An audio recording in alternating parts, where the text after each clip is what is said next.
Europe में राष्ट्रवाद का उदय। इसके पहले हम लोगों ने देखा था कि French revolution.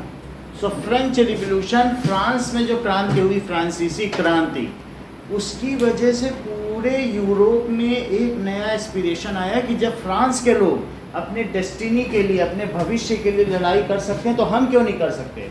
We also can stand against monarchy. हम क्या कर सकते हैं, मोनार्की के अगेंस्ट में खड़े हो सकते हैं। ऐसा यूरोप के सभी देशों में ये बात समझ में आई कि हम भी ऐसा कर सकते हैं ना।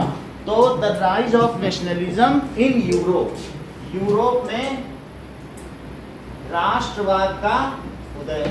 इस चीज को हम देखते हैं, यूरोप में राष्ट्रवाद का। अब देखें, सबसे पहले फ्रेडरिक सॉर्यू, जो कि एक फ्रेंच पेंटर थे, उन्होंने करीब इसकी डबल हाइट की एक वॉल थी, ऐसी 4 वॉल में 4 बड़ी बड़ी पेंटिंग्स बनाई, जिसमें से एक पेंटिंग का नाम था द पैक्ट ऑफ नेशन, जो उन्होंने 1848 में बनाई, जो आपके बुक की पहली पेंटिंग है। तो ये पेंटिंग किसके द्वारा बनाई गई है? It was made by Frederic Sorrieu. So Frederic Sorrieu has made a painting. Now that Frederic Sorrieu 1848 में ये पेंटिंग बनाई गई, और उस पेंटिंग का नाम क्या है?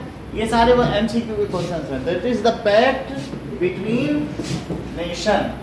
पैक्ट का मतलब समझौता होता है, बिटवीन नेशन। अब जरा देखो कि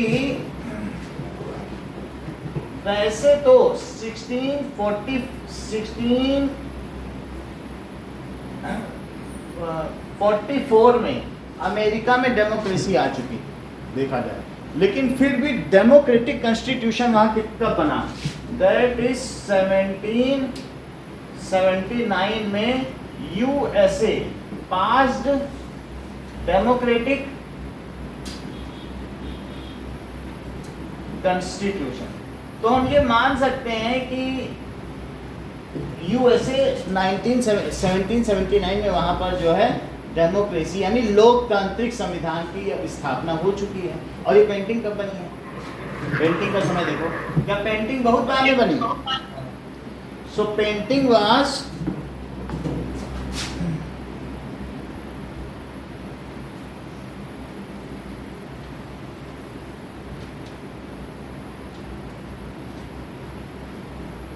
okay, now the painting was made in 1848। तो यहाँ इसका मतलब है कि यूएसए डेमोक्रेटिक हो चुका है, उसके बाद इन्होंने बनाई ना।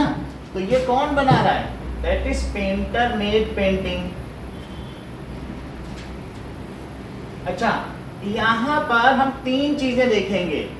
एक तो first revolution in France, first revolution in France. क्या तुम दिव्या मुझे ये बता सकती हो कि पहली फ्रांसीसी क्रांति कब हुई?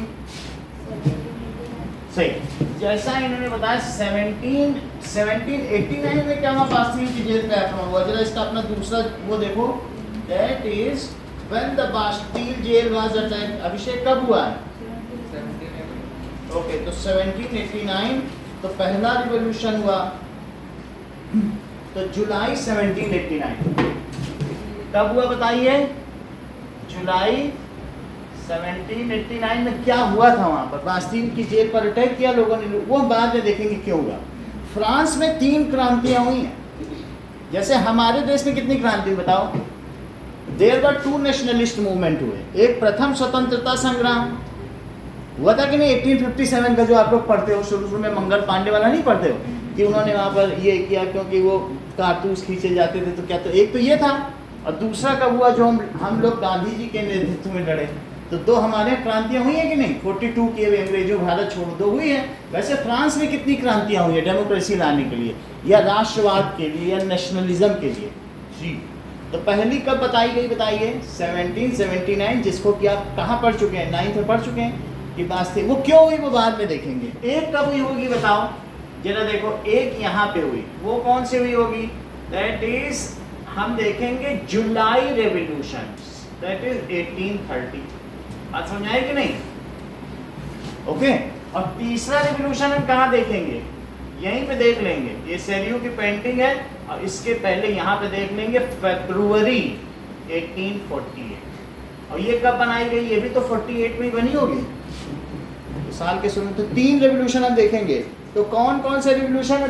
This is first French revolution. और ये कौन सा है बताओ? Second French revolution. और ये कौन सा है? Second French revolution. और ये कौन सा होगा बताओ? Third French revolution. तो आप सिर्फ मुझे ईयर बता दो अंशुप्रिया, कौन कौन से 3 ऐसे साल हैं जिसमें फ्रांस की क्रांति?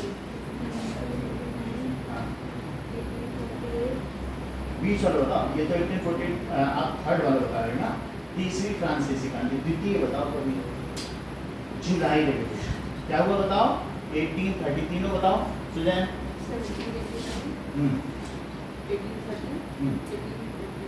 1789 में क्या हुआ?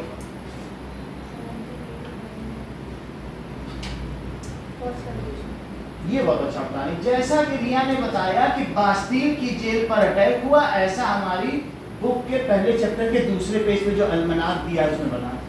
इन्होंने अल्मनाक देख के बता दिया होगा। अल्मनाक का मतलब होता है पहला पेज किसी कैलेंडर का। तो क्या इसमें बास्तील की जेल पर अटैक दिखाया गया है? देखो, है कि नहीं?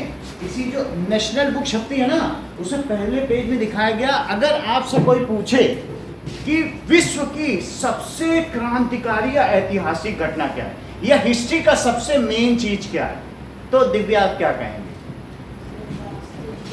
Bastille attack. इसके पहले लोग सोच भी नहीं सकते थे, एक कॉमन पीपल, एक भिखारी, एक किसान राजा पे अटैक कर देगा। लोग हैरान थे, इस तरीके का कॉन्सेप्ट कहीं था ही नहीं।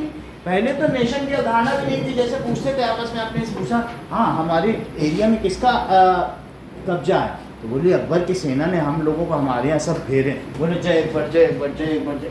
फिर अगले दिन महाराणा प्रताप के लिए, महाराणा प्रताप ने हमारे कब्जे, जय महाराणा, जय महाराणा, जय। ये होता नेशन था ही नहीं राष्ट्रपति, क्योंकि आज किसी ने कब्जा कर लिया, कल किसी ने कब्जा कर लिया, परसों की। तो आप क्या किसी जमीन के टुकड़े के लिए लड़ोगे? बिकॉज उस समय क्या होता था कि टेरिटरी के लिए वार हुआ करती, है ना।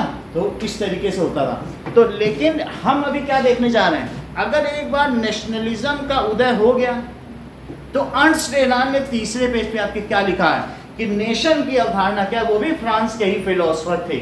आप पढ़िए तो फ्रांस के फिलोसफर अर्नस्ट रेनान क्या कहते हैं, यहीं पे लिखा है क्या? ये देखो लिख दिया गया। तो इन्होंने नेशन क्या कहा है? नेशन में बोला गया है कि nation do not want to take a inch of, 1 inch भी जमीन वो किसी के लेना चाहता है, या अपनी 1 इंच देना भी नहीं चाहता। It is well defined territory in which all the matters, जो भी होगा वो उस देश के लोगों का, the destiny of people is the nation, जो हमारा भाग्य हमारे राष्ट्र में ही सुरक्षित रहता है। दे have A common spirit of fighting. आप नेशन में क्यों? क्योंकि आपको मालूम है कि आपके दादे परदादे ने स्वतंत्रता संग्राम लड़ा होगा। आप इनसे बात करोगे तो बोलोगे तुम्हारे भी दादे परदादे बोले हाँ हमारे तो मेरठ से लड़े थे, तुम्हारे कहाँ से लड़े? हम तो जोधपुर से लड़े थे। तो नेशन में क्या होता है? दे हैव सम कॉमन, क्या होता है? History. They have struggled for a good destiny, उन्होंने अच्छे भाग्य के लिए लड़ाई की होगी, और they want to see better destiny, या वे अच्छा भाग्य चाहते होंगे, ऐसा अर्नस्ट रेनान कह रहे हैं। So they are ready to fight, they are ready to struggle for a good destiny. यही बात कही गई कि नहीं? तो ये फ्रेंच उन्होंने बताया। और क्या आप मुझे बताएंगे कि जो ये फर्स्ट पेंटिंग बनाई थी फ्रेंच आर्टिस्ट फ्रेडरिक सेरियो ने, ये कब बनाई थी और उस पेंटिंग का क्या नाम? 1848 में बनाई थी और नाम था the pact of nations. The pact between nation of लिखा है क्या? The pact between nations. इस पेंटिंग में इन्होंने क्या दिखाया, जरा देखो। इस पेंटिंग में दिखाया गया है कि पहली पेंटिंग देखो, ये बात दिखाई गई है कि यूएसए आजाद हो चुका है। लेट अस सी क्या दिखाया गया कि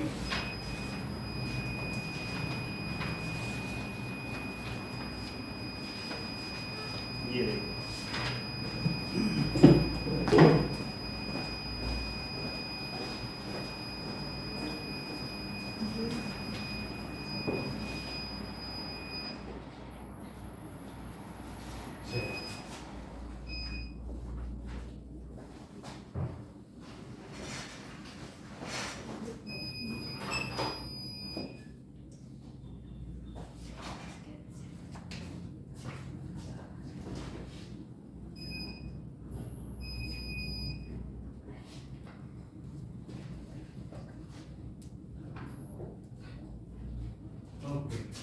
अभी आ जाएगी लाइट। तो इसमें क्या बात दिखाई गई है कि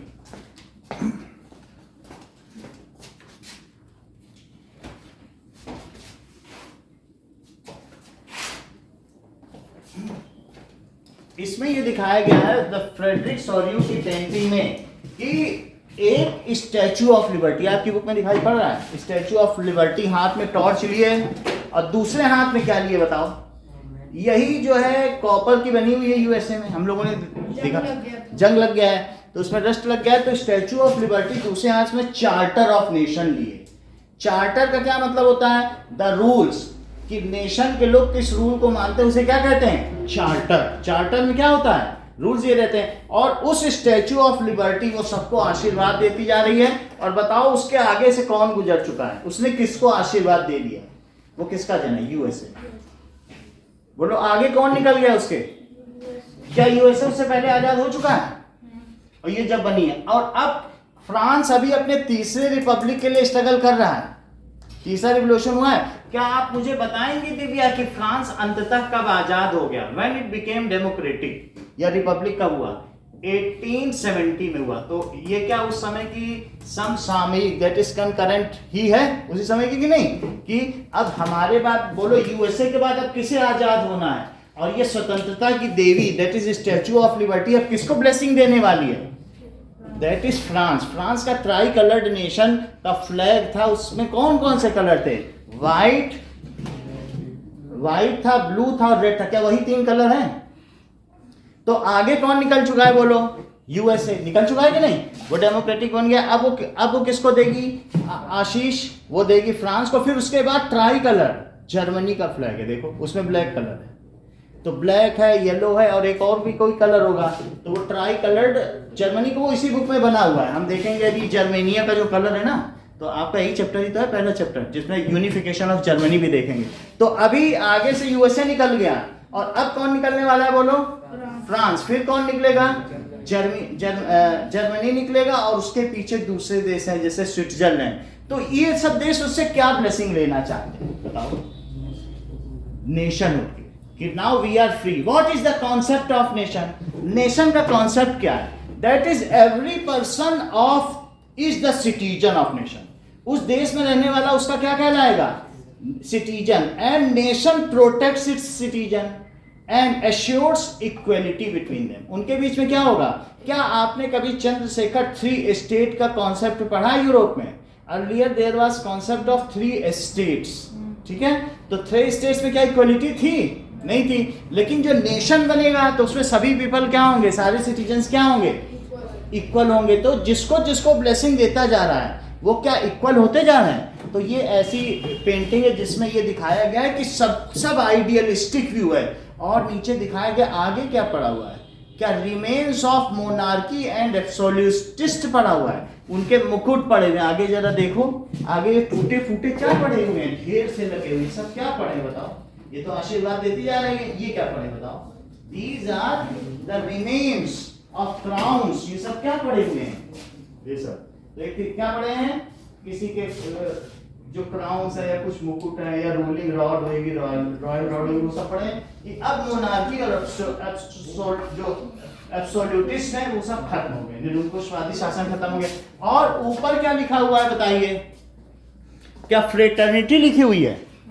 यानी सभी देशों के बीच भाईचारा भी होगा। फ्रेटर्निटी का वर्ड है ना, पैक्ट बिटवीन नेशन। देश आपस में लड़ेंगे नहीं। हम जब एक एथनिक ग्रुप है, ये 4 एक हो गए, ये 2 एक हो गए, 3 एक हो गए, क्योंकि इनका कॉमन लैंग्वेज होगा, तो ये आपस में लड़ेंगे नहीं। इनके बीच अब क्या हो जाएगी बोलो? Fraternity. These are not interested a single inch of land of this. वरना तो पहले क्या था? मिलिटराइजेशन था, बड़ी सेना तैयार करो, उनको जीतो, मरो मारो। लेकिन आजकल क्या ऐसा कहीं है? नेशनहुड का क्या कॉन्सेप्ट होता है कि हम तुम्हारी, भारत अपनी 1 इंच जमीन किसी को देना भी नहीं चाहता। और क्या दूसरे की इंच जमीन लेना चाहती हो तुम चाहती हो कि तुमको श्रीलंका की मिल जाए? ऐसी कोई इच्छा है? तो इस तरीके से ये this is the fraternity word ऊपर लिखा है क्या? और इस चीज के लिए जो एंजल्स हैं और जीसस क्राइस्ट हैं, क्या वो ऊपर से ब्लेसिंग दे रहे हैं? जरा ऊपर से देखो, क्या ऊपर से जो एंजल्स है, परियां होती हैं, वो ब्लेसिंग दे रही हैं? मतलब देवदूत नहीं होते हैं जो एंजल्स, उन्हीं को तो कहते हैं। तो दैट इज हेवन से उनको ब्लेसिंग दे रहे हैं कि आप ऐसा कर रही है, बहुत अच्छा काम। तो ये जो विजन इन्होंने बताया फ्रेडरिक सॉरियू ने, इस विजन को यूटोपियन विजन कहते हैं। कैसा विजन है ये? दिखने में तो बड़ा आदर्श लगता है, लेकिन क्या ये एक वास्तविक रूप से क्या ये चीज हो सकती है? However, it cannot be implemented, क्योंकि देश तो आपस में लड़ते ही रहते हैं और आज भी लड़ रहे हैं। तो बगल में एक कॉलम में आपके में क्या लिखा हुआ है? Such vision which was projected by Frederick Soriu is a kind of which vision? बोलो, utopian vision. Which vision it is? पढ़ो, लिखा है उसमें कि नहीं? नहीं लिखा है? सुनिए, देखो यूटोपियन वर्ड नहीं मिला है, मिल गया? ठीक है। So it is Frederick Soriu made a painting. इसने क्या किया? Made a painting showing that one by one European territories are become nations. One by one the concept of nation, जो नेशन फ्लैग होगा, अब इंपीरियलिस्टिक फ्लैग नहीं होगा। तुमको मालूम है ब्रिटिश इंपीरियल का अलग फ्लैग था और नेशन का अलग फ्लैग है कि नहीं? तो इस राजवंशों का अलग अलग फ्लैग होता था, राणा प्रताप का अलग था, अकबर का अलग, ऐसे अलग अलग होता था, लेकिन देश का तो एक ही होता है कि नहीं? तो इस तरीके से that one by one different European territories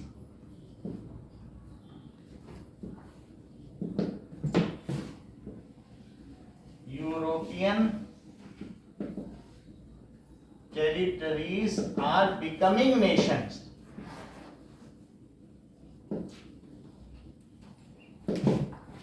This is an utopian vision. Utopian vision का क्या मतलब होता है? Good but unrealistic, good but unrealistic,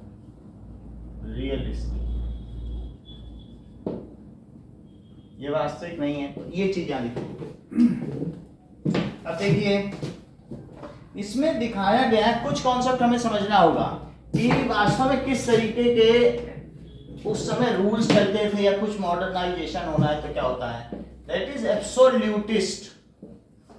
absolutist का मतलब होता है निरंकुशवादी। निरंकुशवादी साम्राज्य का मतलब है कि absolute power, when a person at highest post exercise the absolute power and it does not regulate a bit of power to even its any of minister, उसको निरंकुश कहते हैं। जैसे किम जोंग उन, वो अपने किसी एक मंत्री को इतनी सी भी पावर ना दे। एक होता है राजा अपने मंत्रियों के साथ चला, थोड़ी मंत्रियों को भी दे दे। तो एब्सोल्यूटिस्ट क्या करता है? Keep when a king keep all it's power in its own and do not disseminate, और या अपनी थोड़ी सी भी पावर ना दे किसी मंत्री को, डू नॉट हैंड ओवर। समझ में आया कि नहीं? तो उसे क्या कहते हैं? इफ किंग ऑफ टेरिटरी, तो उसमें कंट्री तो क्या होगा? टेरिटरी होगी। जितना उसने जीत लिया वो तो उसकी टेरिटरी है ना, है कि नहीं? तो when king of territory keeps complete power in his और हर हैंड, तो उसको क्या कहते हैं? निरंकुश शासन। मोनार्क क्या होता है? दैट इज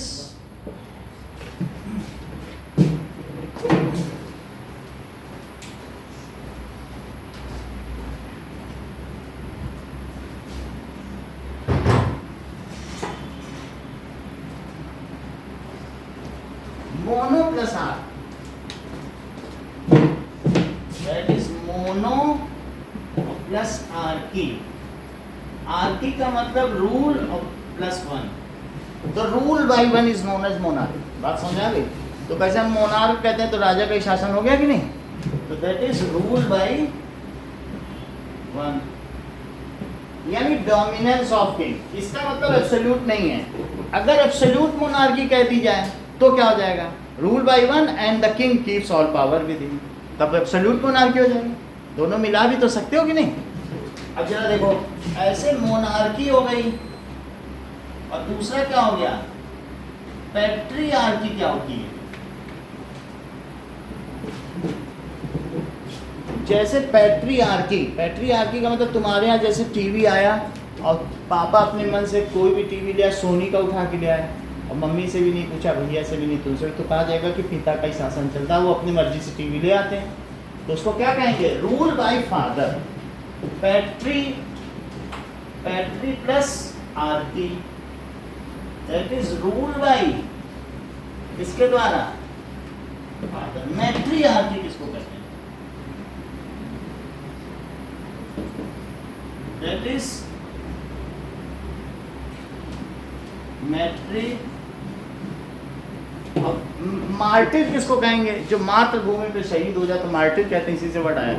मैट्रियार्की का मतलब है कि अगर मदर कह देंगी नहीं ये सोनी का नहीं आएगा और जो टीवी आएगा गुलाबी टीवी आएगा, हमारे गुलाबी आएगा, माँ जो बोलेंगी वही कलर आ जाएगा। मैट्रियार्की का मतलब है rule by mother, rule by mother. Fratriarchy क्या होगा?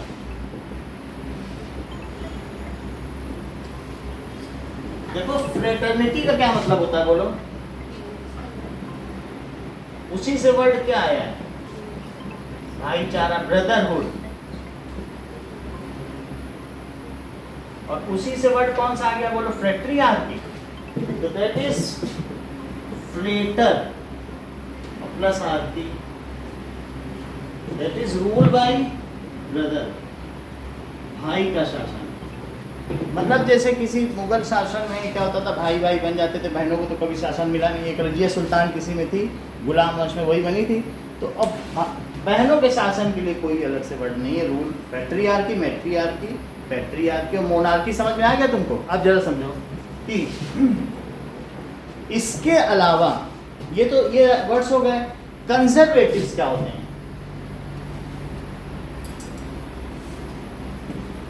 कंजर्वेटिव्स होते हैं, these are a group of society which do not want a sudden change. वो ये नहीं चाहते कोई सडन चेंज हो। They want that the real power of territory should be with first and second state. वे क्या चाहेंगे हमेशा? वो ये नहीं चाहेंगे कि नहीं जनरल पीपुल को ना दिया जाए, जैसे चल रहा है राजाओं का शासन है, राजा ही होने चाहिए, इसे बदलो में। तो उसे क्या कहेंगे, बोलो? कंजर्वेटिव, रूढ़िवादी। क्या कहेंगे? कंजर्वेटिव। रेडिक्यूल भी कहते हैं, जैसे हम लोग कहते हैं बहुत रेडिकुलस हो, ridicule. The group of person, ठीक है, who do not want sudden change in society. Society में सडन चेंज नहीं चाहते, ठीक है। They mostly prefer that real power should be in hand of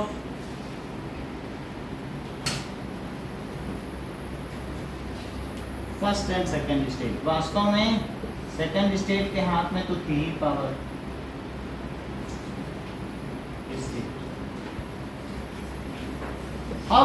अगर हम कंजर्वेटिव को देखेंगे तो इसके कंट्रास्ट में हमें रिवोल्यूशनिस्ट को देखा जाए। रिवॉल्व कर दो। रिवॉल्व का मतलब क्या होता है? कोई भी चीज 180 डिग्री रिवॉल्व हो जाए, जैसे अर्थ नहीं रिवॉल्व करती, वो चाहते हैं कि पूरा 180 डिग्री फेस चेंज हो जाए कोई चीज, उसको कहते हैं रिवोल्यूशन। अचानक रिवोल्यूशन, चीजें रिवॉल्व हो गई, इधर की चीज उधर, उधर की चीज, उसी को तो रिवोल्यूशनिस्ट कहेंगे कि नहीं? जो रिवॉल्व करा दे उसे क्या कहेंगे? रिवोल्यूशनिस्ट। तो दूसरी कौन सी कैटेगरी है? ये चाहते नहीं कुछ बदलो नहीं, जो है हेलो क्या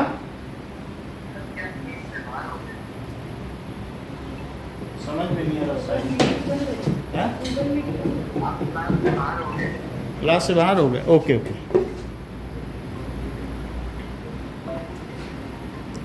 मीट बंद हो गई।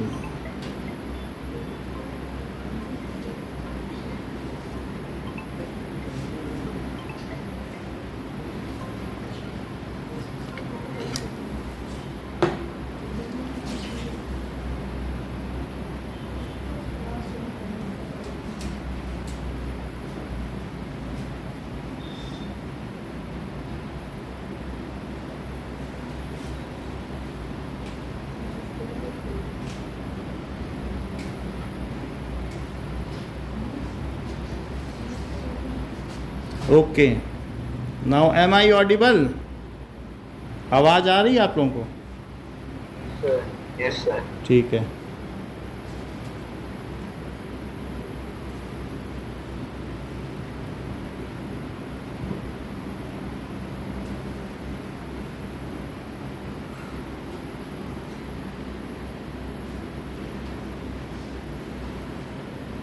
Now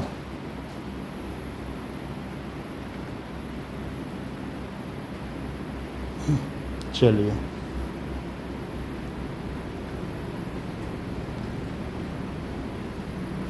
okay. तो दूसरी चीज हमने क्या देखी बताइए? That is रिवॉल्यूशनिस्ट। रिवॉल्यूशनिस्ट का क्या मतलब होता है? क्रांतिकारी।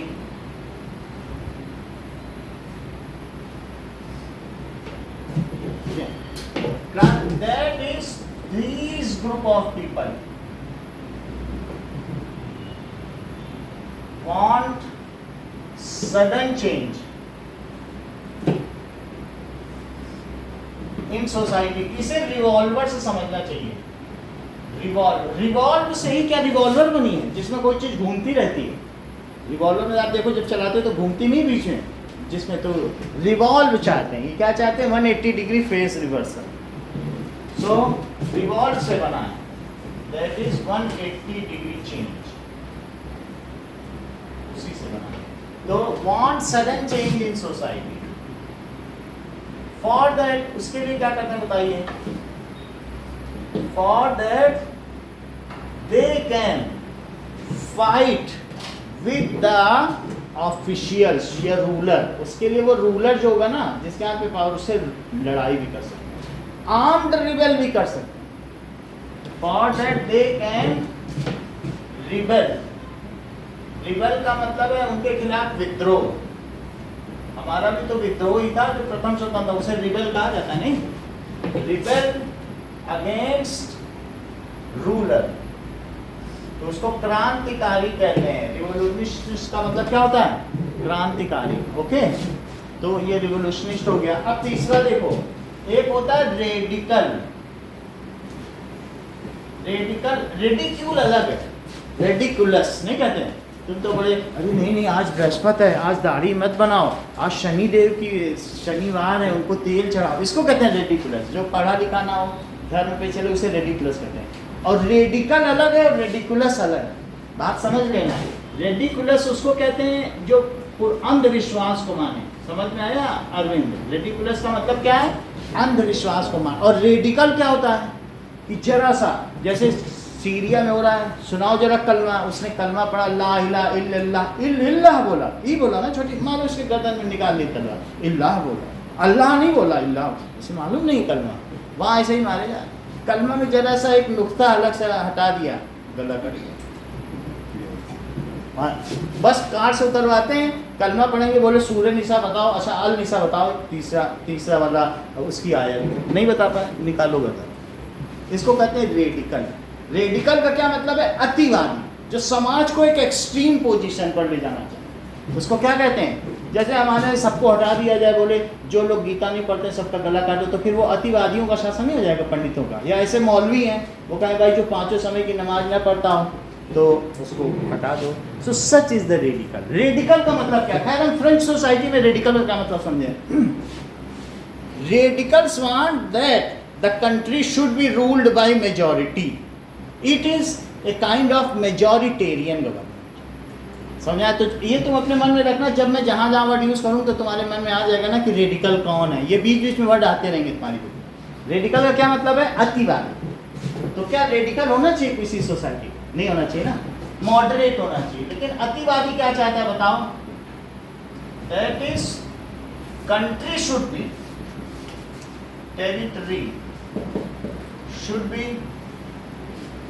Ruled by majority of people. अगर ऐसा हो तो फिर हमारे यहाँ लोग क्या कहेंगे कि अगर यहाँ पर कोई कहीं हिंदू राष्ट्र की धारणा हो तो फिर ये रेडिकल व्यू हो गया, क्योंकि यहाँ मेजॉरिटी क्या है। या इसी तरह से कोई पाकिस्तान में वहाँ रेडिकलिज्म है, क्योंकि वहाँ इस्लामिक वो लोग चाहते हैं इस्लामिक शासन व्यवस्था हो। तो it is should be ruled by majority of people and not by minority. It is civics में भी पढ़ोगे तो मेजॉरिटेरियन गवर्नमेंट आप वहाँ पर पढ़ोगे, वो रेडिकल की होती है।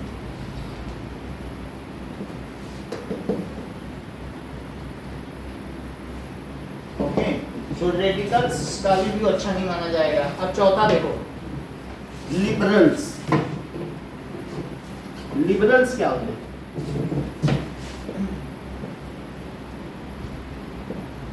उदारवादी। They want that they should exercise the all freedom। पहले तो फ्रीडम नहीं मिलती थी, लेकिन लिबरल्स क्या चाहते हैं बताओ? कंट्री में बी रूल्ड बाय एनीवन, लेकिन हमारी फ्रीडम में कोई अंतर ना। उसको क्या कहते हैं? लिबरल्स। उनके अंदर नेशनलिस्ट की भावना नहीं होती कि देश हमारा आगे बढ़े, हम खून भी दे देंगे। उनको सब कुछ होता है कि हमें मिले पूरी exercise. We should enjoy all freedom rights. हमारे जो 6 फ्रीडम के हैं ना, फंडामेंटल राइट्स, वो सारे हम करें और भी 2 मिल जाए, 6 की जगह 8 हो जाए, ऐसा हो जाए। तो लिबरल्स क्या चाहेंगे बताओ? they always want to enjoy most of the rights। जो सिविल राइट्स होते हैं ना, उनको जो नागरिकों को दी जाती है, सिटीजन से सिविल बनाते हैं, सिविल राइट्स, उनको क्या कहेंगे? अच्छा, कभी कभी क्या होता था कि लिबरल्स तो ये चाहते हैं, कभी लिबरल्स इनके साथ भी मिल जाते थे, और कभी जो नेशनलिस्ट होते थे वो कंजर्वेटिव के साथ मिल जाते थे। तो लिबरल का मतलब तुम्हें समझ में आ गया है? लिबरल कभी भी वुमेन की सफरेज के खिलाफ थे, सिर्फ कंजर्वेटिव ऐसे थे, they support women suffrage, women voting right के लिए समर्थन में थे, और कोई भी ग्रुप समर्थन में। समझ लो इस बात। तो अभी इनके बीच में डिफरेंस लगाएंगे, 5 डिफरेंसेस हैं कंजर्वेटिव और लिबरल का, बुक में है, ये कोई क्वेश्चन बनता है। तो क्या बताइए, ये कंजर्वेटिव क्या चाहते हैं? राजा का शासन हो, और क्या चाहते हैं? स्त्रियों को अगर वोटिंग हो, धीरे धीरे परिवर्तन होगा तो परिवर्तन भी चाहेंगे, लेकिन परिवर्तन धीरे धीरे। They want slow change. Conservative ने धीरे धीरे बोला ठीक है, अच्छा इतना चेंज होगा, चलो इतने कोई वापस वो नहीं जाते हैं, लेकिन स्लो चेंज चाहते हैं। तो आगे जैसे जैसे वुमेन वोटिंग राइट को इन्होंने समर्थन कर दिया, लेकिन बाकी किसी को नहीं। तो शुरुआत के कंजर्वेटिव नहीं चाहते थे वुमेन को वोटिंग राइट, तो शुरू में तो किंग ही चाहते थे, तो वोटिंग होती ही नहीं थी। भाई किंग को चाहोगे तो कहाँ वोटिंग होगी? लेकिन वही कंजर्वेटिव हमेशा रहे, वो ग्रुप हमेशा अभी भी है। जो शुरू के नेशनलिस्ट थे उनकी कुछ और अवधारणा होगी, अभी के कुछ और है, लेकिन वही ग्रुप अभी चलते आ रहे हैं। क्या तो वो क्या उनमें बदलाव नहीं हुआ? क्या उनकी मेंटल सोच नहीं बदलेगी? तो शुरुआत के जो लिबरल थे वो बाद में वो भी लिबरल, अभी भी यही सब ग्रुप हैं, लेकिन समाज बदलेगा तो क्या इन ग्रुप की सोच नहीं बदलेगी? तो शुरुआती कंजर्वेटिव किंग को सपोर्ट करते थे, लेकिन जैसे जैसे वोटिंग हुई तो फिर इन्होंने वुमेन वोटिंग को भी सपोर्ट करना शुरू कर दिया। बोलो बात समझ आ गई? अच्छा, बाकी liberal do not want women suffrage. Suffrage का क्या मतलब होता है? Voting right. नेशनलिस्ट कौन होते हैं बताओ? नेशनलिस्ट राष्ट्रवादी, राष्ट्र के लिए कुछ भी कर जाए। जब इंदिरा गांधी ने बोला 1971 में कि भाई हमारा देश संकट में, पाकिस्तान ने आक्रमण कर दिया, तो बैलगाड़ी में भर भर के लोगों ने अपने जेवर, गहने, बुंदे, मंगलसूत्र सब दे दिए। बैलगाड़ी में भर भर के गए थे दिल्ली, हर पूरे देश से। समझो कितने बड़े राष्ट्रवादी लोग थे कि खाने पीने को भी ना हो तभी नहीं, हम अपने देश के लिए। वो चीज़ क्या कहलाती है? That is nationalist. This group of people want the welfare, keep welfare of nation before them. हमारा भला भले ही ना हो, हमारे देश का भला। समझ आई बात कि नहीं? So this group of people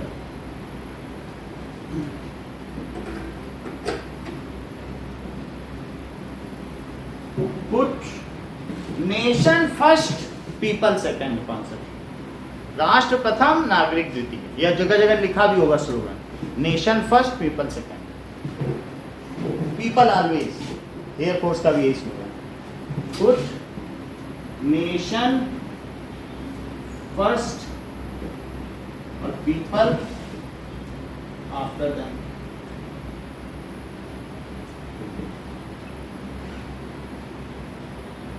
तो इस तरीके से ये राष्ट्रवादी हैं, they always do for the welfare of nation. इतनी बात समझ आ गई तुमको? अब आगे का देखो कि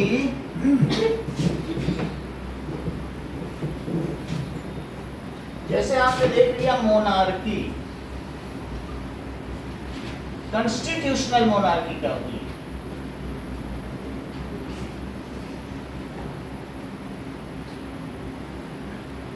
एब्सोल्यूट मोनार्की क्या होती है? ब्यूरोक्रेसी क्या होती है?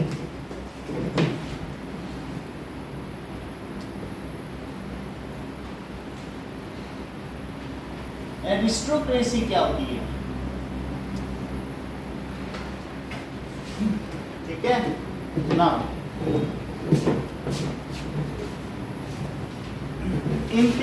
इंपीरियलिज्म क्या होता है? हिपोक्रेसी क्या होती है?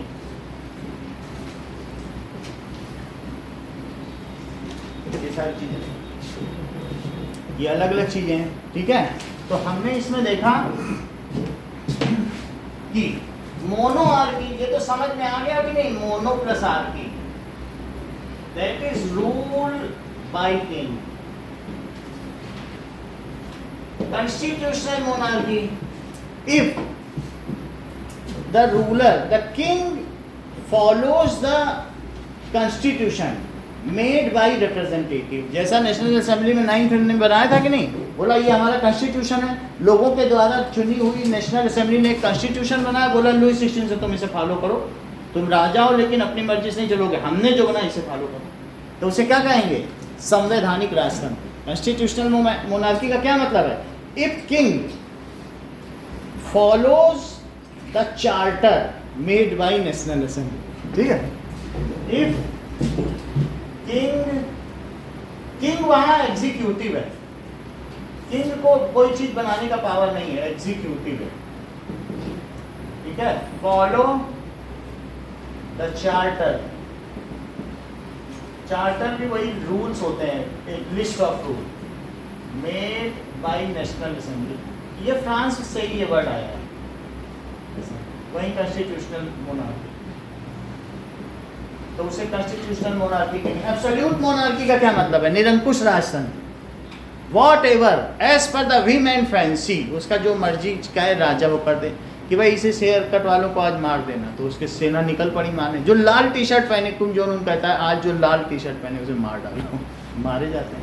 और सुबह 7 बजे अनाउंस कर देता कोई लाल टी शर्ट नहीं पहन के निकल, ठीक है? तो ऐसे उसको कहते हैं एब्सोल्यूट मोनार्की, निरंकुश राजतंत्र। If king,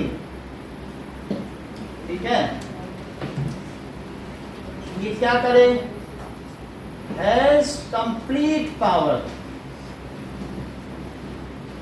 in his hand, he even do not disseminate, देता ही नहीं है, disseminate भी ना बोलना चाहो तो distribute, ठीक है? ये give power to its minister, तो उसे एब्सोल्यूट मंत्रिमंडल को नहीं देता। ब्यूरोक्रेसी, ब्यूरोक्रेसी का मतलब होता है कि नौकरशाही। ब्यूरोक्रेसी का मतलब है इफ द पावर, जैसे अभी यहीं पर देखो अपने देश में एक एक साल में सरकार बदलती रहे, 5 साल बिना बदले, मोदी सरकार चली जाए, फिर राहुल गांधी आए, फिर अखिलेश आए, बदलती जाए 5-5 महीने में, तो क्या उनके हाथ में कोई पावर रहेगी? वो बेचारे अपनी सत्ता बचाएंगे। तो ऐसे में असली पावर किसके हाथ में आ जाएगी? बैंक कर्मचारी, क्योंकि वो तो 60-40 साल नौकरी कर रहे हैं, उनके हाथ पावर रह जाएगी नहीं। फिर उनके हाथ में नहीं रहेगी, मोदी के हाथ में, क्योंकि वो 6-6 महीने में बदल रहे हैं। तो ऐसे में दिव्या जाएंगी बैंक में, सर मेरा अकाउंट खुलवाना, नहीं कर अकाउंट खुलाने लोग पता नहीं का, सर वो बहुत, जब पुलिस गेट हर आउट, हाँ नहीं, मूड खराब कर दिया, आना नहीं, ये चीज़ ब्यूरो पे तुम अपना काम कराने जाओ ना, नौकरशाही हावी हो जाए। तुम किसी भी डिपार्टमेंट में जाओ, तो वहाँ पर हाई कोर्ट में जा रहे हो तो वहाँ वकील हो जाएं, कहीं पर स्कूल में चले जाओ तो टीचर, तुम्हारे ऊपर जो भी सरकारी आदमी ना पूरा ऐसे पकड़ के तुम्हें नोचने लग जाए, तो उसको कहते हैं ब्यूरोक्रेसी। ब्यूरोक्रेसी का मतलब क्या है कि आईएएस का शासन हो जाए, पुलिस का शासन हो जाए, बैंक कर्मचारियों का जो सरकारी नौकरी, इट इज़ द डोमिनेंस या रूलिंग बाय गवर्नमेंट ऑफिशियल्स। बात समझ आ रही? Rule by government officials. ऐसा कब होता है? जब क्या होती है, सरकार कैसी होती है, ठीक है। अच्छा एक चीज और देखो, एरिस्टोक्रेसी का मतलब होता है रूल बाय नॉबल्स। सर जैसे लुई 16 ने कहा अपने भतीजे को, जाओ तुमको 16 गांव दिए, वहां अपना तुम वहां पर टैक्स लेना, थोड़ा हमें भेज देना, एक बैलगाड़ी सोना महीने महीने का भेज देना, बाकी इंजॉय करो, ऐसा। तो अपने भतीजे को वहां लगा दिया, इनको वहां लगा दिया, उसको क्या कहते हैं? Rule of aristocracy. समझ आए? सामंतवादी प्रथा। राजा जिसको चाहे, to whom it becomes happy, to whom it becomes pleased, उसको वो, जैसे जोधपुर सामंतों के द्वारा चलाया जाता था, मारवाड़ शासन था, यहाँ क्या था, जोधपुर उसकी एक रियासत थी, तो उसको एक सामंत को दिया गया था। समझ में आ रही बात कि नहीं? तो ऐसे राजस्थान में सामंतवादी प्रथा थी, राजा एक होता था, वो अपने सामंतों को जगह दे देता था। तो इट इज ऐसा लुई 16 भी कर सकता था। तो वो जो अपने इसको फ्यूडलिज्म कहते हैं, तो फ्यूडल सिस्टम समझते हो, सामंतवादी प्रथा। तो जब भी मैं एरिस्टोक्रेसी की बात करूंगा तो लोग इसका विरोध करते हैं, क्योंकि जो फ्यूडल्स रहेंगे, मान लो मैंने किसी को दे दिया अपने भतीजे को, तो वो वहाँ उनसे बहुत पैसा लेगा, क्योंकि उसको राजा को भी भेजना है, तो इसलिए वहाँ के लोगों का वो शोषण कर लेगा, खून चूस लेगा। सामंत अच्छी चीज़ नहीं है ना। राजा टैक्स ले वो अच्छी चीज़ है कि फ्यूड टैक्स ले, फ्यूड सामंत को कहते हैं। तो फ्यूड समझ में आया कि नहीं? What does it mean by feud? Feud का मतलब क्या होता है? सामंत कौन होता है बताइए? A person who is deployed by king, who looked after its territory, और उसके पास एक छोटी मोटी 100 लोगों की आर्मी भी होगी, जब राजा को जरूरत पड़ेगी तो दे देगा। So that is rule by nobles. Nobles का मतलब यहाँ दरबारी भी ले सकते हो, दरबार में जो है उसी में कोई खुश हो जाए, या सामंत। तो इसमें क्या होगा कि किंग, बताइए किंग क्या करता होगा? King gives a part of territory to one of its courtiers. वो अपने कोर्टियर जानते हो ना, दरबारी को कहते हैं। तो किंग क्या कर देता था? किंग, ठीक है, appoint one of its king, या तो अपने वो, किंग का क्या मतलब होता है कि अपने परिवारजन, कोर्टियर दरबारी, या कोई बहुत रॉयल फैमिली का कोई भी मेंबर हो, उनको भी दे सकते। रॉयल फैमिली एक ही राजा ही नहीं होता था, और भी बहुत सारे लोग होते थे रॉयल फैमिली। तो कोर्टियर, इसको कहते हैं दरबारी, और किंग का मतलब संबंधी, उनको बता देता था, ठीक है। एस फ्यूड, उसे क्या बना देता था? क्या वो सामंत बना देता था, ठीक है। हु टेक्स, वो लोगों से क्या करेगा? That is it is a kind of feudal system. Feud वसूलेगा की इंग्लिश क्या होती है? इट टेक्स टैक्सेस फ्रॉम, उनसे वो टैक्स लेगा कि नहीं? सो यही चीज होगा, जैसे कलेक्टर बनता था, so it is called feudal system. तो फ्यूडल सिस्टम भी चलता था। अब जरा देखो, इंपीरियलिज्म का क्या मतलब होता है? इंपीरियलिज्म का मतलब तुम समझते हो कि रानी विक्टोरिया थी, तो विक्टोरिया के 1660 की बात कर रहा हूँ, 1660 पे इन्होंने सर थॉमस रो को भारत भेजा था जहांगीर के शासनकाल में। उन्होंने सर थॉमस रो के साथ डॉक्टर भी आए थे, उन्होंने जहांगीर की बेटी को ठीक कर दिया था। तो उन्होंने इनको क्या किया था कि भाई ठीक है आपको टैक्स फ्री करते हैं। तो विक्टोरिया के 4 बच्चे थे, और इनके जो बच्चे हुए फिर उनके भी बच्चे हुए। तो विक्टोरिया की पोती का क्या नाम है बताओ? एलिजाबेथ। अभी तो 2-3 साल पहले जिनकी मृत्यु हुई है कि नहीं, तो वो कौन है बताइए? एलिजाबेथ। अब इनके परिवार में हर एक के 4-4, 5-5 बच्चे। विक्टोरिया के जो 4 बच्चे थे उन्होंने queen of Madrid, queen of Spain, queen of Netherland, पूरा यूरोप इन्हीं के परिवार से भरा पड़ा था। तुम ये ना सोचो, तुम कहीं के भी राजा रानी देख लो वो विक्टोरिया के घर के हैं। जैसे हमने अपने 4 बेटे हैं, ठीक है, तुम्हारी नीदरलैंड की रानी से शादी की, चलो तुम आयरलैंड वाली बन जाओ, सब पूरा परिवार ही यूरोप हो गया। जब वहाँ शादी होती तो पता चला यूरोप के सब राजा रानी इकट्ठे हुए, तब विक्टोरिया की शादी हो गई। तो तुम समझ में आ गई ना तुम्हें बात क्या होता था? इसको क्या कहते हैं कि it is known as multi nation imperialism, क्योंकि वो एक ही देश नहीं था, मल्टी नेशन में उनके बच्चे हुआ कि नहीं। तो ये वर्ड तुम्हारे पहले ही पेज में लास्ट में आया, तो अभी जब हम बताएंगे तो आएगा। अभी पहले मैं इसको बता दूं तुमको विक्टोरिया के बारे में कि कैसे उनका पहले हुए। सर इसका हस्बैंड कौन था विक्टोरिया? वो भी कोई राजा? जॉर्ज था, जॉर्ज 4। अभी दिखाते हैं, देखो तो आपको पता चलेगा कि ये जो दिखने में अलग अलग लग रहे हैं, वास्तव में अलग अलग नहीं है, एक ही परिवार के सब सदस्य हैं। इसीलिए जब कहानी हिस्ट्री की पढ़ोगे ना आपको पता चला फ्रांस में हुआ तो आ गया ऑस्ट्रिया मदद करने, क्योंकि ऑस्ट्रिया ससुराल है, मैरी इंटर्निटी का वो क्या अमेरिका, तो ये ससुराल हुआ फ्रांस। तो वो चीजें पता चलेंगी धीरे धीरे। तो let us see that is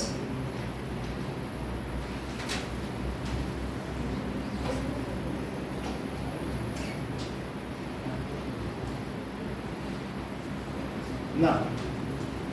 अब देखिए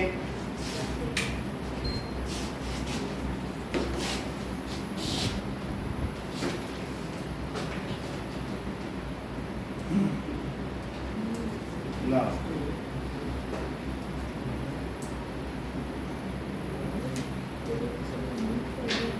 family chart of queen Victoria. देखो अब इनके जो डिसेंडेंट हैं, अगर इनको देखा जाए तो कौन कहाँ कहाँ का रानी राजा है तो उससे पता चल जाएगा। तो तुम्हें पूरे यूरोप के देश के नाम यहाँ मिल जाएंगे, तुमको कहीं जाने की जरूरत नहीं है, तुमको पता चलेगा कि ये तो बड़ी बुरी हालत में इंपीरियलिज्म है।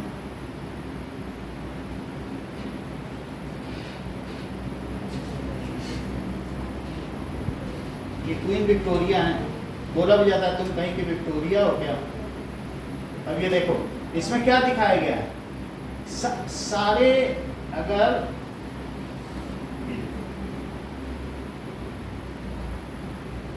ये इसमें क्या लग रहा है, किंग जॉर्ज, प्रिंस अल्बर्ट, इसमें नाम दिया है कि नहीं, कहाँ कहाँ के, ये प्रिंसेस एलिस, इसमें तो नाम नहीं दिया है, दूसरा चार्ट खोलते हैं तो उसमें पता चलेगा इनकी जो पूरा परिवार है वो पूरे यूरोप के राजा रानियों से भरा पड़ा है।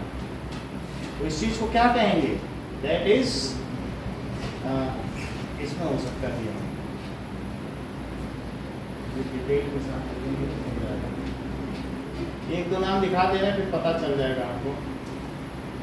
ठीक है, डचेस ऑफ कैम्ब्रिज हम भेज देंगे आपको, समझ में तो आ गई ना बात आपको कैसे है कि ये पूरा चार्ट है और इसमें पूरे यूरोप का नाम है, क्योंकि हमेशा तुम्हारे एक ही जैसे लोगों में तो राजा रानी शादी करते हैं। जैसे बोले कि यहाँ के राजा ने अपनी राजकुमारी की शादी, वहाँ की भारत में भी तो यही चलता था कि नहीं चलता था, उन्होंने उस मारवाड़ में कर दी तो वहाँ कर दी तो वहाँ, यही तो होता था कि नहीं। और जिसका इतना बड़ा फैमिली ट्री हो तो वो क्या करेगा बताओ। इस चीज को क्या कहते हैं, that is imperial, that is राजशाही, राजशाही, that is if royal family, ठीक है, the members of royal family rule A group of nation. वो बात समझ में आ गई, members of A royal family rules A group of.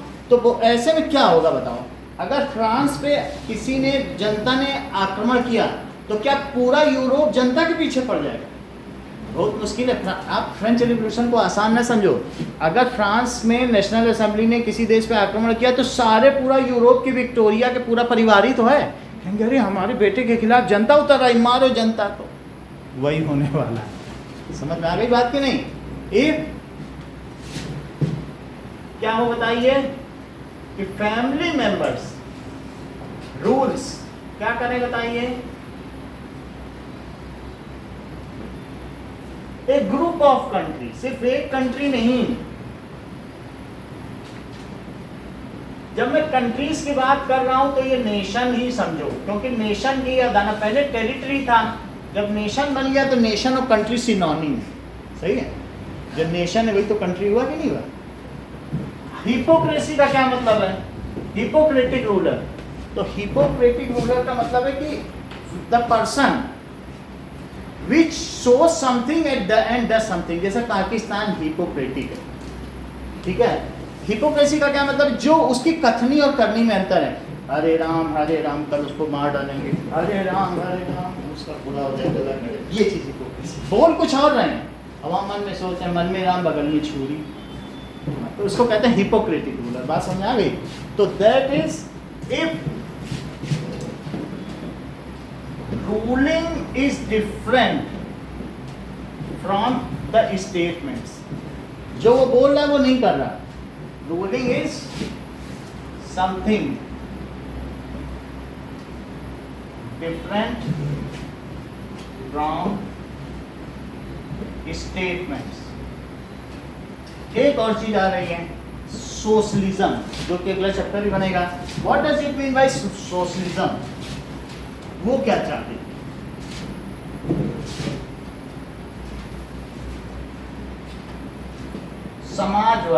समाजवाद जो है हमारे यहाँ, समाजवादी पार्टी अभी है ना, अभी सीढ़ी से बढ़ाएंगे, अखिलेश यादव की नहीं, यूपी में एक समाजवादी पार्टी नहीं, साइकिल जीत गई बहुत सारी सीटें जीती। समाजवाद का क्या मतलब है? सच ग्रुप ऑफ पीपल, ये चाहते हैं कि everybody should have equal property. अगर इनके घर में एक फ्रिज है तो इनके घर में भी एक फ्रिज होगा, और अगर इनके यहाँ सोनी का फ्रिज है तो सोनी का इनके यहाँ होगा। इतना समाजवाद लोग चाहते हैं, ये रशिया के लोग चाहते हैं कि बिल्कुल इक्वल हर एक के यहाँ। उस चीज को क्या कहते हैं? Socialism. And the property should not belong to anybody, it should be common. ये गवर्नमेंट की होनी चाहिए, लेकिन सबको उसका फायदा मिले। प्रॉपर्टी ये लोग सोचते थे, कार्ल मार्क्स का है ये, किसके, कौन है जनक बताइए? Who is that is founder of socialism?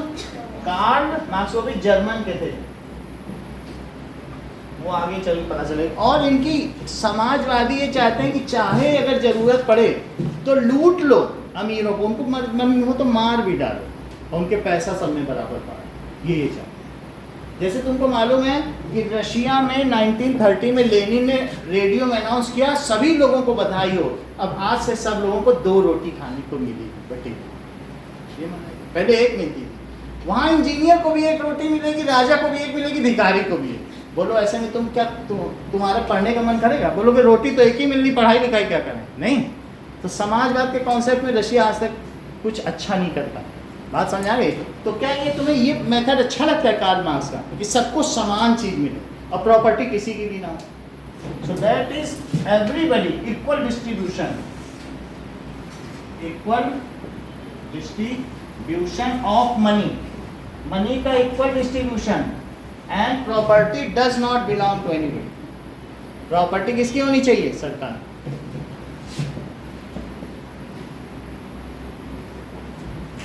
Does not belong to, इतनी बात होगी। अब जरा देखिए कि हम लोग सबसे पहले जब कितने वर्ड सीख चुके हैं, अब हम फ्रेंच रेवोल्यूशन करा, धीरे धीरे हम समझेंगे कि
चलिए, तो अब हम देखेंगे कि वास्तव में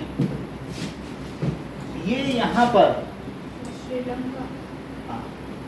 दैट इज यूराल माउंटेन, जो कि मून से भी दिखता है। उस यूराल माउंटेन से क्या होता है कि यूरोप और एशिया अलग अलग हो जाता है कि नहीं? तो ये माउंटेन इन दो डिफरेंट कंटिनेंट्स को अलग अलग करता है। तो दिस इज यूरोप के बारे में देखें, दैट इज एशिया। सो इसमें यहाँ पर फ्रांस था। दिस इज, आप अपने जो मैप है बुक में वो देख लो तो पता चल जाएगा फ्रांस कहाँ दिखाया गया है। लेट अस सी, ठीक है? तो फ्रांस है, दिस इज इटली। इसके साथ यहाँ पर दो है, सार्डिनिया, पीडमोंट, और ये इटली है, दैट इज इटली। ये क्या है? ग्रीक या ग्रीस, इसको क्या कहेंगे? बात समझ में आ गई? ये कौन सा देश है? इटली। इसके फ्रांस के इधर कौन है बताओ? यहाँ कौन सा देश है? पुर्तगाल, पोर्टुगीज। क्या कहेंगे बोलो? पोर्टुगीज। बात समझ आ गई? अच्छा, यहाँ सबसे ऊपर ये कौन सा है बोलिए? नॉर्वे। नॉर्वे को कहते हैं द एंड ऑफ अर्थ, सही है? एंड ऑफ स्पेन देखो कहाँ पे? तो फ्रांस के ठीक नीचे क्या है बोलो? यहाँ पे क्या है? समझ आ गया कि नहीं? स्पेनिश बोलते हैं। और ये नॉर्वे को कहते हैं कि यहाँ 6 महीने तक सूर्य, क्योंकि सबसे ऊपर है और धरती थोड़ी तिरछी है, तो जब धरती घूमेगी तो यहाँ पर जो हिस्सा सूर्य के सामने होगा 6 महीने तक यहाँ दिन ही रहता है। ये है, धरती तो ऐसे घूम रही है। अब मान लीजिए यहाँ सूर्य तो घूम रही है, तो यहाँ तो रोशनी पड़ती रहेगी ना। और फिर जब ये यहाँ आ जाएगा दूसरी तरफ, तो अभी यहाँ आ गया, अब आनी पड़ेगी, 6 महीने अंधेरा रहेगा। वैसे तो ये है ना, कभी ये रहेगा, ये घूमती रहे तो बोलो यहाँ कभी रोशनी पड़ी। और यहीं ऊपर में तो नॉर्वे, ये यूरोप दिखा ना, ये है ना यूरोप, तो यहाँ नहीं रोशनी पड़ती। तो 6 महीने यहाँ दिन रहता है, और 6 महीने जब ऐसे रहेगा तो पड़ती रहेगी रोशनी। ये घूमता रहे, ये सूर्य है तो ये घूमता रहेगा, तो क्या इस पर रोशनी हमेशा नहीं पड़ेगी? ये यहाँ आ जाए तो कभी नहीं पड़ेगी। ये तो इस तरीके से नॉर्वे के बारे में देखेंगे, इन सबकी हिस्ट्री में पढ़नी। तो नॉर्वे यहाँ बताया। स्पेन, स्पेन को क्या कहते हैं? Spanish, that is pig of earth. इनको क्या कहते हैं? कि धरती के ये पिग्स हैं। क्यों? क्योंकि जब ये शादी बारात में जाते हैं ना, इनको बहुत शौक होता है खाना खाने का।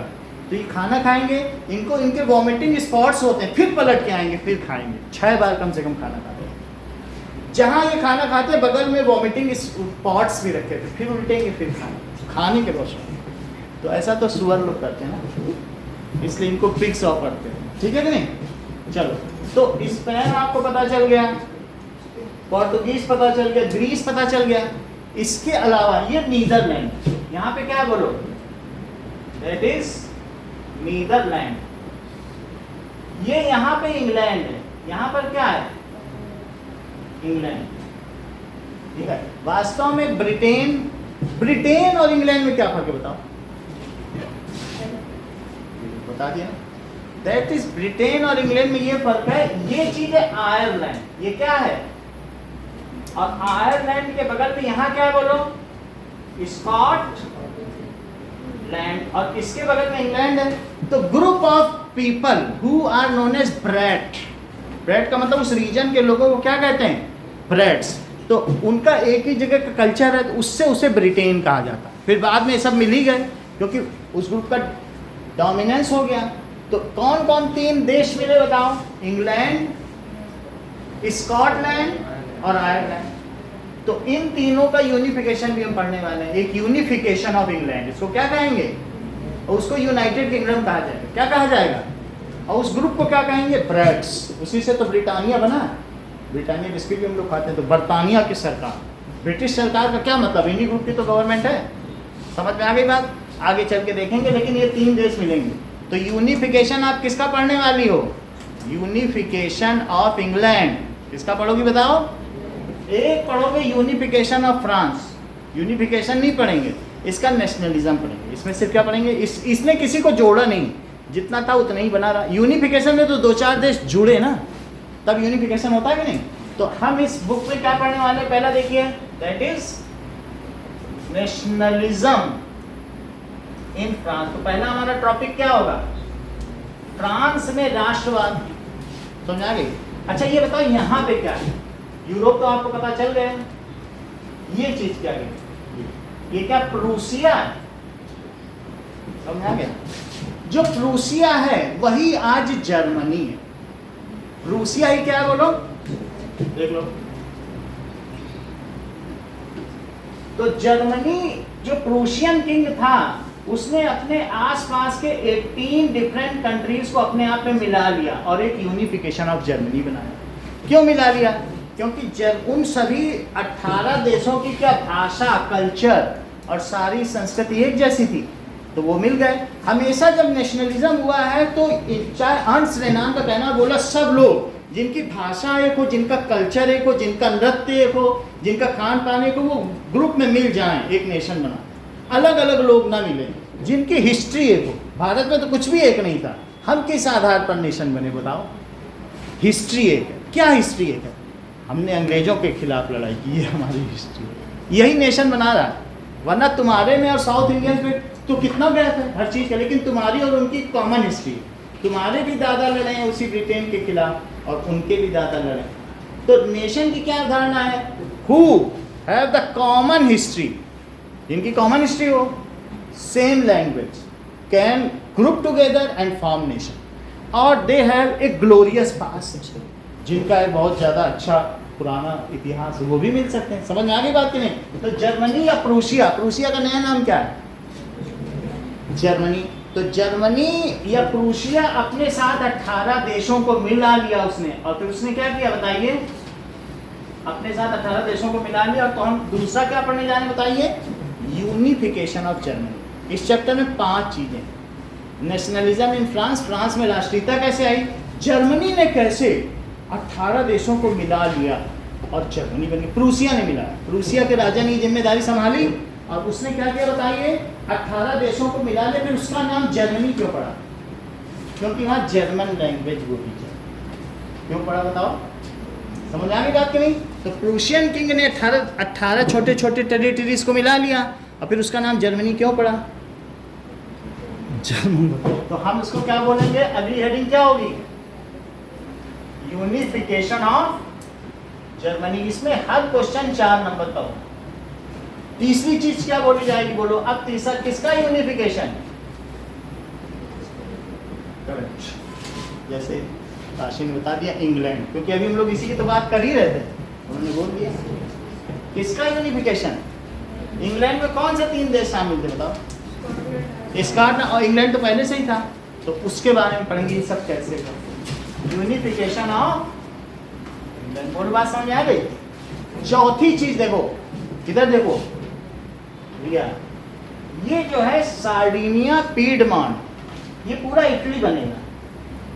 इसमें बहुत छोटे छोटे अलग अलग देश होंगे, उन सबको मिला के क्या बन जाएगा? इटली बनेगा कि नहीं? ये चीज मुगलों के अंडर में, टर्किश जानते हो, तुर्क लोग जो टोपी नहीं लगाते उस पर फुलझड़ी लगाते, टर्किश के अंदर में था, ऑटोमन एम्पायर के। तो ये यूनिफिकेशन ऑफ इटली भी हम पढ़ेंगे कि इटली कैसे राष्ट्र बना। वास्तव में एक हो जाए तो नेशन तो बन ही जाएगा नहीं? पहले यूनिफाई हुए और जर्मनी आज नेशन है कि नहीं? तो फिर क्या पढ़ेंगे बताइए? Unification of Italy. और 5वीं चीज क्या पढ़ेंगे? That is freedom. स्वतंत्र कौन हुआ? Freedom of Greece. तो ग्रीस का ये यूनान, ये आजाद हुआ, मुगलों से आजाद हुआ, तुर्कों से। और क्या पढ़ेंगे? That is freedom of Poland. Poland Russia के अंदर में था, तो क्या पढ़ेंगे? Freedom of Poland. ये सारी चीजें तो पढ़ जाएंगे। अब हम शुरुआत किससे करते हैं? दैट इज फ्रांस से।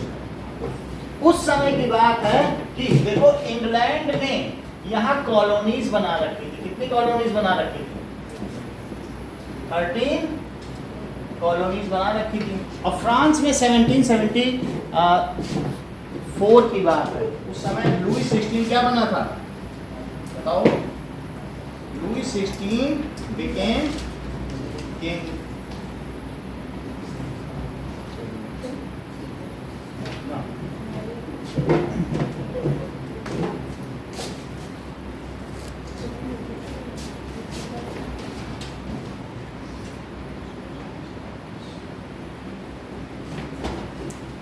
तो फ्रांस से शुरू करते हैं।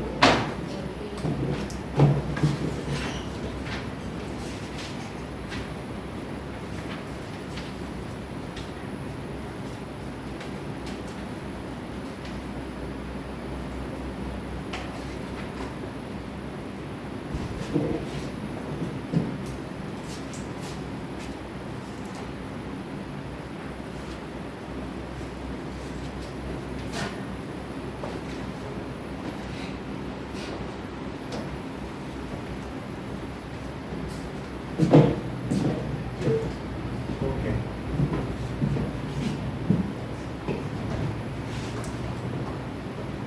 Now, that is nationalism in France.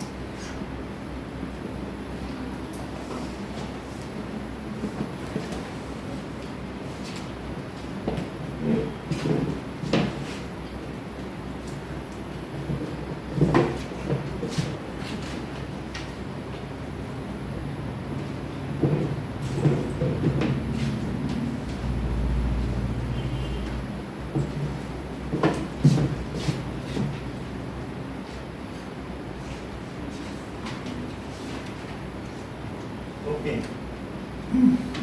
तो सबसे पहले की timeline 1774, Louis 16 of Bourbon dynasty,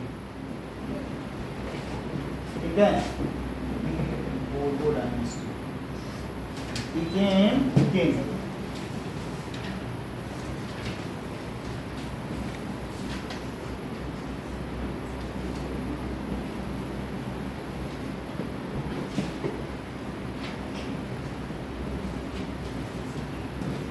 nationalism in France, सबसे पहला काम क्या हुआ कि 1774 में फ्रांस में एक नया राजा आया। लुई 16 का क्या मतलब है? लुई 16 का मतलब है कि 15 तक के राजा बन चुके डायनेस्टी में, उनका बेटा करके, और ये 16वें नंबर की डायनेस्टी बन सकती। समझ आया कि नहीं? लुई का मतलब राजा होता है। लुई हो गया, कैसर हो गया, फिलिप हो गया, इन सब का मतलब क्या होता है? राजा। तो लुई 16 यानी 16 किंग वहाँ बना। अच्छा, जब ये किंग बना तो इसने क्या किया? उस समय फ्रांस का खजाना खाली था, बूर्बो डायनेस्टी का था, ये 20 ईयर्स का था। जब ये राजा बना तो 20 साल का था, और इसने यहाँ पर क्या बताइए, दैट इज हैब्सबर्ग एम्पायर है, ऑस्ट्रिया हंगरी। यहाँ पे कौन राजा है? Austria and Hungary. और यहाँ पर कौन सा साम्राज्य चल रहा था? किसका राजवंश? Habsburg empire. यहाँ कौन सा चल रहा था बताओ? बूर्बो या बोर्बन डायनेस्टी। और यहाँ कौन सा चल रहा था? Habsburg empire. तो इसने हैब्सबर्ग एम्पायर की मैरी एंटोनिटी से शादी कर ली, जो कि 17 वर्ष की। तो ऑस्ट्रिया की राजकुमारी को ये ब्याह करके ले आया, और ये खुद कितने साल का था बताइए? तो किंग ऑफ फ्रांस। अब इसने जब ये राजा बना तो फ्रांस का खजाना खाली था, और इसने फिर भी 2 बिलियन लिब्रे वहाँ की करेंसी थी, 2 बिलियन लिब्रे का मनी लेंडर से पैसा उधार लिया, और उसने इसको आज़ाद करा दिया। किसको आज़ाद कराया? That is 13 colonies of America. America को आज़ाद कर दिया। तो फिर वहाँ पर आपको मालूम है कि 1779 में अब वो बन गया ना, डेमोक्रेटिक कंट्री बन गया। नहीं, वो तो बात की बात है, लगभग इसके बाद ही तो बना होगा, 5 साल बाद। आपने देखो मैंने लिखा है नहीं, 1779 में वो बन गया था, शुरू में पहले पेज पे लिखा था। तो क्या बताया इसके बाद बताइए? जब लुई 16 राजा बना तो उसके समय में फ्रांस का खजाना क्या था बताइए? खाली था। फिर भी इसने 2 बिलियन यानी 20 लाख फ्रांसीसी रुपए का कर्ज लेके 13 कॉलोनी को किससे आज़ाद कराया? ब्रिटिश के। उस ब्रिटेन यहाँ कॉलोनी बनाया था, यहाँ के लोगों को स्लेवी कर रहा था और इनसे काम करवा रहा था, ठीक है, इनकी ज़मीन पर। तो इसको इसने आज़ाद करा दिया। इससे फ्रांस के ऊपर एक एक्स्ट्रा क्या आ गया? दैट इज बर्डन आ गया। ओके, एक गलती इसने और की, पहले ये पैलेस ऑफ ट्यूलरीज में रहा करता था, पैलेस ऑफ ट्यूलरी। और उसने क्या किया बताइए? सोने का महल भी बनवा लिया, खुद बनते क्या बना लिया? वर्सेलीज, पैलेस ऑफ वर्सेलीज। तो ये इसमें शिफ्ट कर गया, सब कुछ सोने की थी। इट वाज सो एक्स्ट्रावेगेंट, अभी हम आपको दिखाएं। So the palace was so extravagant. तो इसने फिर पैलेस बनवा लिया, उसमें खर्च हो गया। मिलिटराइजेशन कर रहा था, उसमें खर्च हो रहा था। अपने राजवंश का एक्सपेंशन, समझ में आया कि नहीं? However could not meet such expenses. तो इसने स्टेट्स जनरल की एक मीटिंग बुलाई। स्टेट्स जनरल की जो उसने मीटिंग बुलाई, किस लिए बुलाई है? That is he called the state general meeting. 1789 में इसने मीटिंग बुलाई। अब देखिए,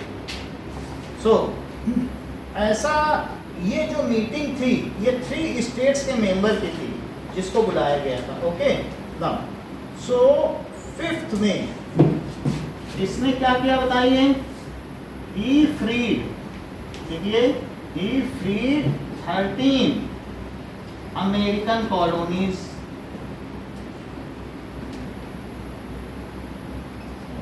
फ्रॉम ब्रिटिश रूल। तो उससे किया, एंड ऐसा करने से क्या हो गया? उसके ऊपर एक तरीके का बर्डन आ गया, मॉनेटरी बर्डन।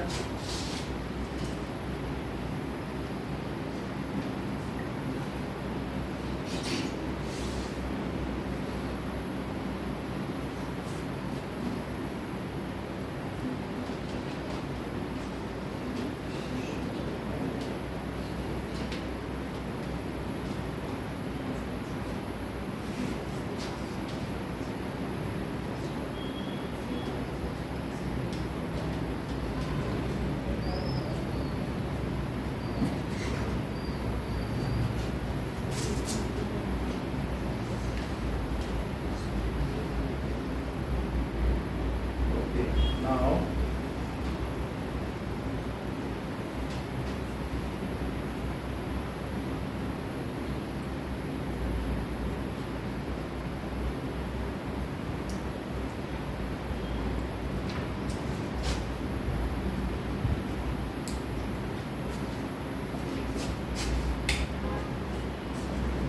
नमस्ते बच्चों। How nationalism rose in Europe from dynasty from the monarchy. कैसे डिफरेंट यूरोपियन कंट्रीज में नेशनलिज्म आया। हम फ्रेंच रिवॉल्यूशन से देखेंगे कि लोगों ने कैसे इसके लिए रिवॉल्व किया और नेशनलिज्म आया। फ्रेडरिक सेरियो ने एक पेंटिंग दिखाई जिसमें दिखाया कैसे फ्रांस लीड कर रहा है दूसरे कंट्रीज को नेशनलिज्म गेन करने के लिए। फ्रांस ने बहुत पहले रिवॉल्यूशन नेशनलिज्म गेन कर लिया था।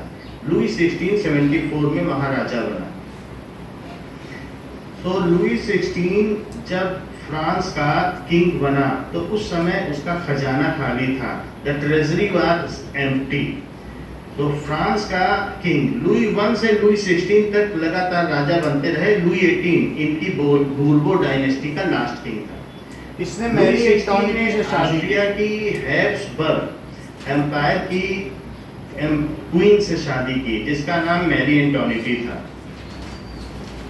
सो ऑस्ट्रिया के हैब्सबर्ग एम्पायर की ऑस्ट्रिया तुमको पता चल गया ना? लुई 16 ने ये मैरी एंटोनिटी यहाँ की थी, उससे ये 17 साल की थी और ये 20 साल का था। This is the procession of marriage. ये इन दोनों की शादी हो रही है। 16 एंड मैरी ये एंटोनिटी। ग्रेट प्रोसेशन है। These were two different dynasties.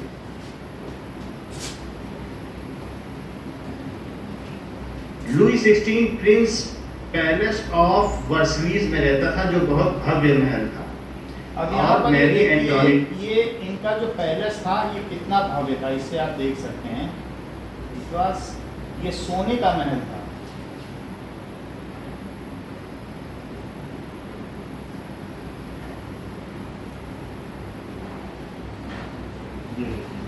ये महल देखो इनका कितना ज्यादा अच्छा two palace in Paris France. सो इनकी अभी भव्यता भी- को आप देख सकते हैं। इसमें एक रात ठहरने का सबसे महंगा है। तो अभी भी है। दिस इज हाँ, कोरोना काल में सबसे सस्ता था। ऑस्ट्रिया में ये पैलेस ऑफ साइन ट्यूलरीज की है। गई देखो नेपोलियन को देश। दोनों दिखा दिया। ये लुई ट्यूलरीज 16 है, के बाद ट्यूलरीज को लुई छोड़ा 18 तो ट्रीटी ऑफ वियना 14 तक यहाँ है, लुई 14 ऑस्ट्रिया में और ये वर्सलीज है। ये साइन की ट्यूलरीज गई है, इसके बाद नेपोलियन को वर्सलीज है। देश निकाला दिया गया। And this is other palace of Tuileries जो वहां के राजाओं का महल था। Palace of Versailles and Tuileries. These were ये the two ये लुई palaces in 16 ने Paris. बनवाया, हाँ। कितना महंगा तो बनवाया। इनकी भव्यता को आप देख सकते हैं। तो दिस इज पैलेस ऑफ ये ट्यूलरी फिर से It was also attacked by French people in वो तो बाद second में- revolution. ये वर्सलीज है। घोड़े बने हैं सोने के पानी के, तो पीछे महल है। Such was ये How देखो सोने की magnificent जमीन तक it बनाना is. है, बताओ ये कोई बात होती है? हाँ? समझ में आ रही? तो अभी हम लोगों ने क्या देखा कि सबसे पहले आपको क्या दिखाया गया? फ्रांस में भी है कि मैरी एंटोनी क्वीन से शादी की। जिसका नाम मैरिज की अब देखो डायनेस्टी कहता था, जो बहुत लुई 16 को सोने सलाह के देती सिक्के रहती चल थी। रहा है। The अगला palace of कदम क्या था? Versailles was golden an coin चल रहा है। तो हम इसके extravagant. फेल्योर को उसमें देखेंगे। बहुत ज्यादा पैसे खर्च होते थे जो था, और अंत में ब्रिटिश आर्मी को इवैक्यूएट करना अमेरिका पड़ा। में- इससे 2 बिलियन लिब्रे का कर्ज फ्रांस पर आ और गया। आगे 3 बिलियन का Now होगा। France was in debt. अब हम यहाँ उस पे कर्ज को पूरा करने के लिए उसने असेंबली ऑफ स्टेट्स यहाँ जनरल पे चलो, समझ में आ गई बात आपको कि लुई 16 20 साल की उम्र में फ्रांस का राजा बना। उसने 2 बिलियन लिब्रे का, ये तो पीछे की बात हो गई, छोड़ देते हैं। लेकिन अब हम आगे पढ़ेंगे, हमें वियना कन्वेंशन से चाहिए। तो फिर इसने क्या किया बताओ? इसने 5 मई 1779 को दिव्या इसने क्या किया? मीटिंग बुलाई। That is he called a meeting of या असेंबली। मीटिंग को दूसरा नाम क्या दे सकते हैं? It is assembly of state generals to increase taxes. अच्छा, उस समय यूरोप की सोशल व्यवस्था क्या थी? What was the social condition? जरा देखो तो European society was divided into 3 state. कौन कौन सी स्टेट्स होती थी? दैट इज फर्स्ट स्टेट, उसमें कौन आते थे? क्लर्जी। और सेकंड स्टेट में कौन आते थे? नोबिलिटीज। और थर्ड स्टेट में क्या आएंगे? थर्ड स्टेट में 3 ग्रुप थे। एक अपर क्लास था और एक मिडिल क्लास था, और तीसरा कौन सा था? Lower class. तो अपर क्लास में जो थर्ड स्टेट है उसमें बिग बिजनेसमैन आएंगे, लॉयर्स आएंगे, और कौन आएंगे? ठीक है, दैट इज जो लैंड लॉर्ड्स होंगे और जो जज होंगे वो सब है। तो ये इस स्टेट में आते थे। ओके, और जरा देखिए तो मिडिल क्लास में कौन कौन से आते थे? कोर्ट ऑफिशियल्स भी आते थे, मर्चेंट्स भी आते थे। Merchants and court officials. इसमें दूसरे में कौन कौन से आएंगे? That is peasants and artisans. किसान, पीजेंट्स, आर्टिजन्स। श्रमिक, आर्टिजन किसको कहते हैं? जो श्रम करते हैं। और थर्ड में लोअर क्लास में कौन कौन आएंगे? ये थर्ड स्टेट में 3 क्लास थी: small peasant, landless labour and servants. Peasant, landless labour and okay, इतनी बात समझ आ गई। तो इसने जब मीटिंग बुलाई, क्लर्जी लोग जो थे वो कौन सा कर लेते थे? टैक्स सिस्टम क्या था? टैथिस, उसका नाम क्या था? और इसको क्या कहते थे? इसके कर को टैलीज। टैथिस, जितना भी टैक्स दिया जाएगा उसमें 1/10 पार्ट ऑफ टैक्स को कहते थे रिलीजियस टैक्स ऑफ टैक्स। मान लो तुमने अगर 10 रुपए दिए तो 10 रुपए तुमने टैक्स दिए, तो 10 रुपए में 1/10 टैथिस है। क्या माना जाएगा? वो चुपचाप किसको दे दिया जाएगा? दे दिया जाएगा पोप को। दैट इज जो चर्च का हेड होता है ना, पोप, उसको दे दिया जाएगा, या उसको दे, जो भी उसके पास बहुत सारी जमीन होगी। और बाकी ये तो 1/10 है जो तुमने दिया टैक्स, और 9/10 कौन ले लेगा? बोलो। That is tallies. ये 9/10 पार्ट जो होगा वो ये सरकारी खजाने में चला जाएगा। इट गोज टू जो भी नोबिलिटीज के पास चला जाएगा। ठीक है कि नहीं? सो ये रेवेन्यू। goes to nobilities। इतनी बात समझ आ गई? आप जितना भी दे रहे हो, मान लो तुम्हारा पूरा तुमने धान इतना इकट्ठा किया तो पहले 20 से आधा कर दिया जाए, आधा तुम्हारा आधा टैक्स है। जितना तुमने धान उगाया ना, half of that is tax, half ही तुम रख सकते हो, लेकिन उस हाफ का भी 1/10 किसको देना पड़ेगा?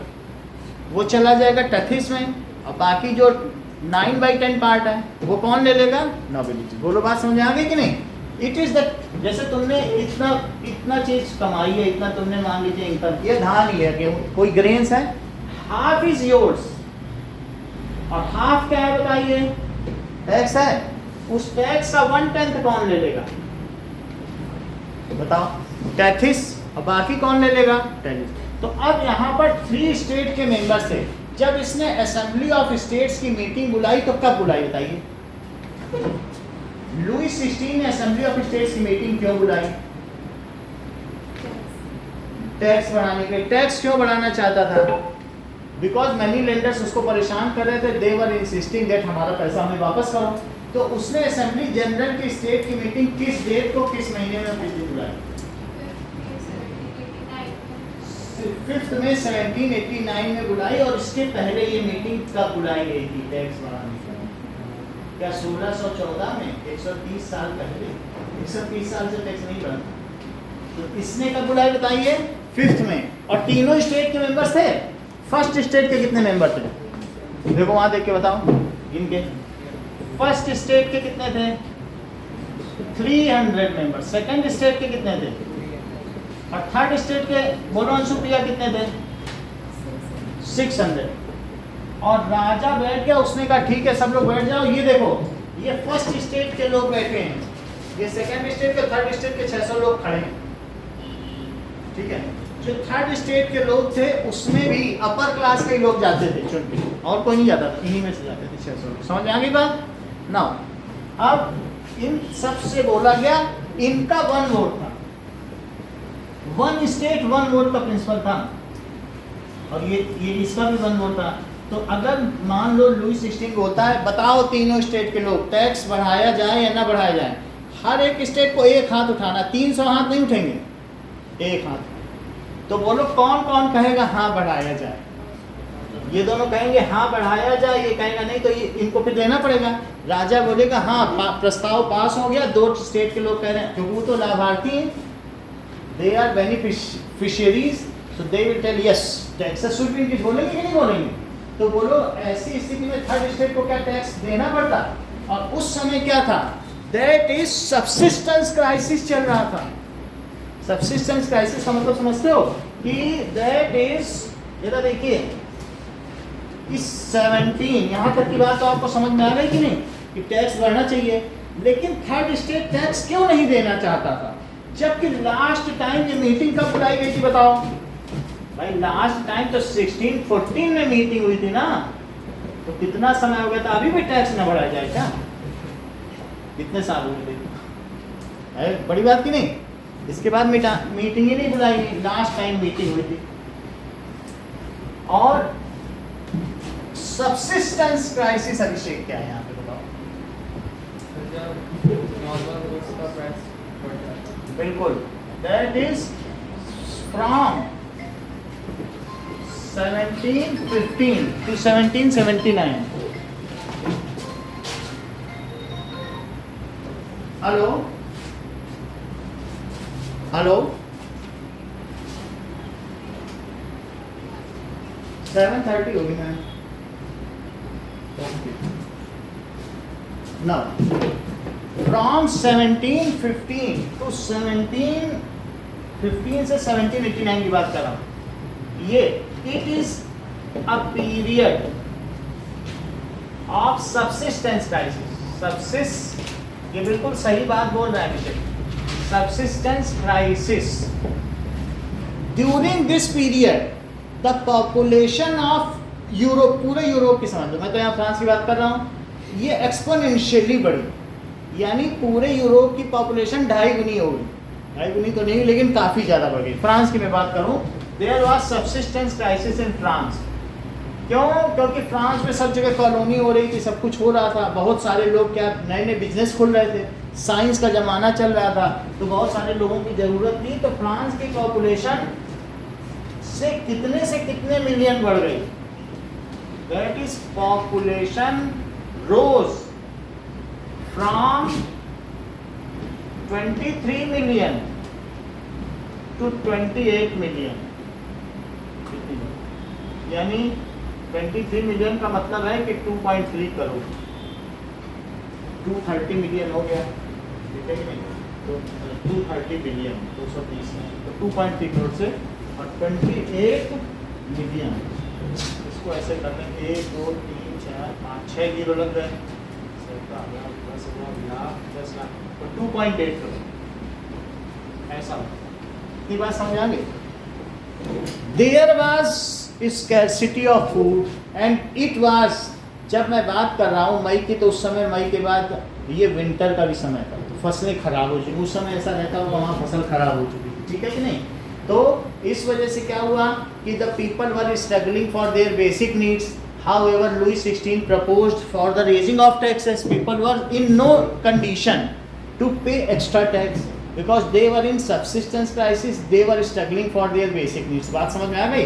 Due to population rise, due to failure of crops and due to extreme winters. समझ में आ गई बात? So people यहाँ पर इस तरीके से population rose from this to this. Also there was scarcity of grains की scarcity थी, ठीक है, एंड एक्सट्रीम विंटर भी था। इतनी बात तुम्हें समझ में आ गई कि क्या क्या चीज थी? अब आगे का देखो कि अगली बात देखिए। सो जब लुई 16 ने प्रपोज किया तो यहाँ पर दो लोग थे, मीरा बियू और अभी से ही, तो ये लोग थर्ड स्टेट की तरफ से बोले नो, 1 पर्सन 1 वोट होगा, 1 स्टेट 1 वोट नहीं होगा। क्या होना चाहिए? अगर 1 पर्सन 1 वोट होगा तो इनके 600 वोट हैं और इनके 300 वोट हैं। अब मीरा बियू और अभी सही दोनों नॉवेलिटीज हैं, वो दो यहाँ बैठे हैं, तो क्या इनके 602 वोट हो जाएंगे और इनके 592 जीत जाएंगे, क्योंकि वो दोनों नॉवेलिटीज थे लेकिन सोचते थे कॉमन जनता का भला होना चाहिए। तो समझ में आ गई बात कि नहीं? तो अगर 2 वोट इनके एक्स्ट्रा हो जाएंगे कि नहीं? तो ऐसी स्थिति में क्या हुआ बताइए कि third state walked out, he has not voted, और वो वहां कहां चले गए बताइए? That is old tennis court, जो वर्सलीज नदी के किनारे बना हुआ था। वर्सलीज नदी के उस पार था और वर्सलीज नदी के इस पार इन्होंने भव्य वर्सलीज महल बना लिया था। तो वो ओल्ड टेनिस कोर्ट में गए, उन्होंने कहा कि हम राजा की बात नहीं मानेंगे, और 1 महीने बाद फिर इकट्ठे हुए और वो नेशनल अपना एक कॉन्स्टिट्यूशन लिख के लाए, नेशनल फ्लैग बना के लाए। कौन कौन से 2 लोग लाए बताइए? मीरा बियू और Abbe Sieyes. They walked out from the assembly, बोले कि नहीं हम वोट नहीं करेंगे, जहां पर हमने पीछे बताया था। तो दे वॉकड आउट एंड अल्टीमेटली उन्होंने कब नेशनल असेंबली बनाई? दैट इज, देखो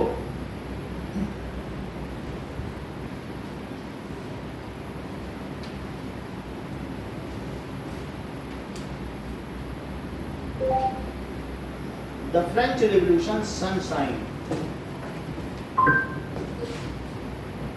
आगे देखिए, चाहे वह उसकी स्वयं की पार्टी का ही क्यों ना हो, उसे जेल में डालकर मुकदमा चलाया जाता था। और ऑन द मॉर्निंग ऑफ 14 जुलाई 1789, 14 जुलाई 1789 की सुबह फ्रांस के एक शहर पेरिस में आतंक का माहौल हुआ। ये कि किसी ने थे under leadership of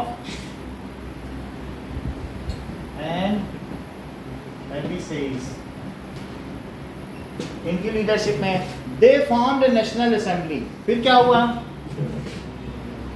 they formed national assembly, उन्होंने नेशनल असेंबली बना ली। ओके, अब जब नेशनल असेंबली बना ली तो क्या हुआ?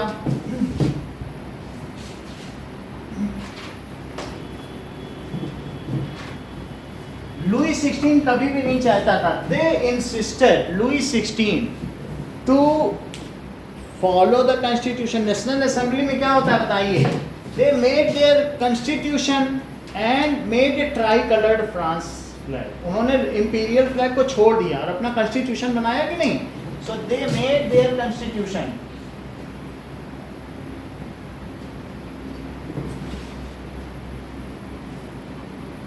और ऐसा कब हुआ? 1789 में हुआ। ये मई की बात है, तो मई के बाद ये कब हुआ होगा?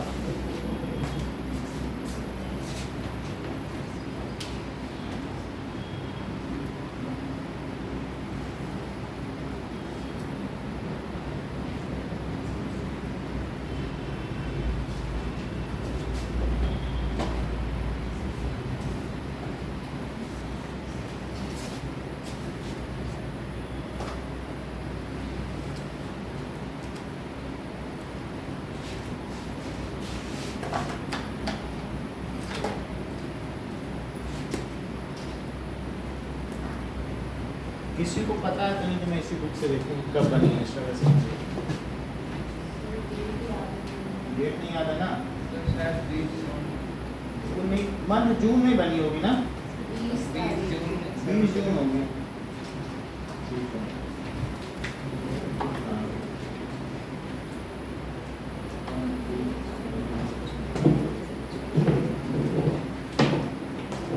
ये चलो से ना, अब देखिए तो इसके बाद नेशनल असेंबली 20 जून को बन गई। 20 जून को बन गई। ओके, अब इसके बाद क्या हुआ कि जब नेशनल असेंबली बन गई तो लुई 16, हमने आपको बताया कि सब कुछ इंपीरियलिस्टिक था। तो जब लोगों को पता चल गया कि लोग अब क्या कर रहे हैं, उस पर प्रेशर डाल रहे हैं, और एक दो बिल्डिंग में अटैक भी हुए। बास्टील की जेल पे अचानक नहीं अटैक हुआ। आप ये सोच रहे हैं कि अचानक अटैक हुआ, तो ऐसा नहीं है। तो एक दो बिल्डिंग पर उन्होंने वहाँ पर क्या किया, वो अनाज लूट लिया, ज़्यादा नहीं किया था। तो औरतों को क्या हुआ कि पूरा दिन 4.5 घंटे वहाँ पर बेकरी में लाइन लगानी पड़ती थी। लेकिन जब बेकरी में उनको अनाज नहीं मिला अपने बच्चों के लिए, 4.5 घंटे के बाद उन्हें बोल दिया अनाज खत्म हो गया। क्योंकि क्या चल रहा था बताइए, सब्सिस्टेंस क्राइसिस चल रहा था। तो तब औरतों ने उस बेकरी से जो बचा हुआ सामान था वो लूट लिया। भाई अनाज नहीं मिलेगा तो घर में क्या खिलाएंगे, तो उन्होंने बेकरी की ब्रेड लूट ली। जब उनको बेकरी की ब्रेड लूट ली तो ये पता चला कि राजा ने दूसरे देशों से भी सेना बुलवाई है, और वो कंट्री साइड में यानी गांव के लोगों में आर्मी के साथ आ रहा है हमें मारने, क्योंकि हमने ब्रेड लूटी है।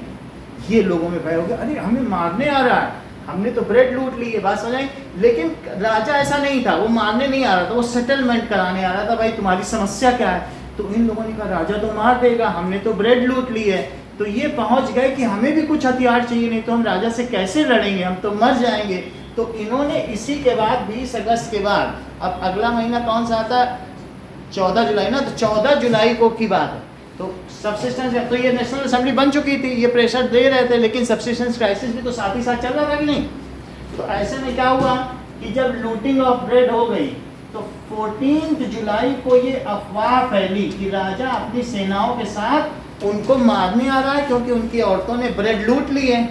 सो दे अटैक, 7,000 लोगों ने, 7,000 लोगों ने डंडे लाठियों एक्स के साथ, और जो फार्म इम्प्लीमेंट है, अलग से उनके पास हथियार नहीं थे, कुल्हाड़ी और डंडे के साथ जो खेत में होते ना इम्प्लीमेंट, उनके साथ वहाँ आक्रमण किया। बास्टील की जेल पर एक फोर्ट्रेस थी, बास्टील, उसी का तो चित्र बना है तुम्हारे एल्मेनाक में, जो मतलब फ्रंट पेज वाला नहीं, और उसमें आक्रमण किया। और क्या किया बताइए, उस जेल में जेलर को मार डाला, और वहाँ सिर्फ 5 कैदी थे, 5 कैदी को छुड़ा दिया, इतना काम हो। लेकिन ये इतिहास की सबसे बड़ी घटना साबित हुई कि लोग अगर चाहें तो अपना फ्यूचर खुद बना सकते हैं। नहीं, लोग हैरान हो गए, नहीं तो कोई सोच सकता था कि जनता राजा पे अटैक करेगी। तो ये बड़ी घटना हुई कि नहीं हिस्ट्री की। तो इस तरीके से that is people of France, common people of France attack on Bastille. बस ज़्यादा नहीं जानना, बस बास्टील जेल उसने अटैक कर दिया। फिर क्या हुआ वो होगा बोलो। इस अटैक से राजा इतना घबरा गया कि उसने 1789 के सितंबर में, अगस्त का मैं डेट बताता हूँ, तो उसने अगस्त में क्या किया, कॉन्स्टिट्यूशनल मोनार्की स्वीकार कर ली। पहले कैसी थी, एब्सोल्यूट समझ में आया कि नहीं, निरंकुश राजतंत्र था, और अब संवैधानिक राजतंत्र हो गया। जो इन्होंने कॉन्स्टिट्यूशन बनाया था क्या उसने उसको स्वीकार कर लिया?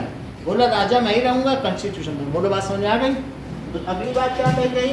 That king accepted on constitutional monarchy 14 अगस्त की बात।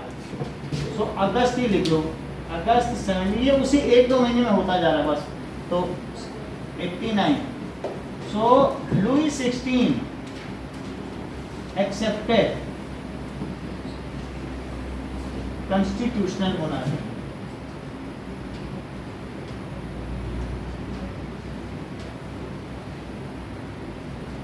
इतनी बात समझ आ गई? अब शासन किसके अंदर में आ गया? नेशनल असेंबली के अंदर में आ गया। नेशनल असेंबली किस तरीके से चलती थी और देखें कि अगर तुम फ्रांस का सारा सिस्टम पॉलिटिकल, इकोनॉमिक और जो भी वहाँ का देख लोगे तो पूरा पता चल जाएगा, क्योंकि यूरोप में वही चीज़ चल रही थी। समझ में आ गया? तो फ्रांस में कैसे चल रहा है ये तो तुमको पता था कि टोटल वहाँ कितने लोग हैं। वहाँ पर 280 लाख लोग हैं या 2.8 करोड़, इतने ही लोग थे कि नहीं? तो इसमें देखिए कैसे वहाँ पर कॉन्स्टिट्यूशनल मोनार्की में काम होता था। अब ये समझ लो, ये तो पता चल गया ना कॉन्स्टिट्यूशनल मोनार्की ये है क्या। ये देखिए उसमें वहाँ पर जो सिटीजन्स थे वो 3 मिलियन एक्टिव सिटीजन थे। 3 मिलियन एक्टिव सिटीजन थे, 3 मिलियन या 4 मिलियन, और फिर उसके अलावा 3 मिलियन वहाँ पैसिव सिटीजन थे। लेट अस चेक इट कितने थे ना। अब देखिए 4 मिलियन एक्टिव थे, 3 मिलियन पैसिव थे। 4 मिलियन एक्टिव सिटीजन थे जो साल में 3 लेबर के हिसाब से, जितना एक लेबर को 700 रुपये पर डे होता है, तो तुमने अगर 2100 रुपये साल में जमा कर दिया सरकारी खजाने में तो तुम एक्टिव सिटीजन हो। अब तुम वोटिंग कर सकते हो। If you are a man above 21 years and also paying tax equal to 3 day labor wages per year, then you are authorized to vote. समझ आया? यदि साल में तुम 3 लेबर का जो भी पगार होती है, 3 दिन की लेबर की पगार, उतना टैक्स देते हो तो तुम्हें वोटिंग का अधिकार है। और ऐसे मैन को क्या कहा जाएगा? Active citizen. So that is man above 21 years paying tax, कितना tax? 3 day labour wages per year. और जबकि पैसिव सिटीजन कितने थे? 3 मिलियन पैसिव सिटीजन थे, जो चिल्ड्रन थी और वुमेन, और बहुत सारे जिनके पास जमीन नहीं थी वो तो इसकी कैटेगरी में ही नहीं आते थे। मैं तो 28 मिलियन है ना, बाकी का हिसाब मत मांगना। कहोगे सर आपने तो 7 ही मिलियन का बताया, बाकी मिलियन वो सिटीजन की कैटेगरी में नहीं थे, क्योंकि लैंडलेस हैं, लेबर हैं, वो सबको सिटीजन भी नहीं माना जाता था। बात समझ आ गई कि नहीं भाई? ये तो 7 ही मिलियन हुए, यहाँ कितने हैं? 28। तो बाकी इसी परिवार के लोग, अगर पति या पिता वोट देने जा रहा है तो औरतें बच्चे तो नहीं देने जाएंगे ना, तो वो पैसिव सिटीजन हुई कि नहीं? चलिए, अब ये लोग जो वोट करते थे, ये मिला के जिनको वोट करते थे ये 50,000 लोगों को चुने।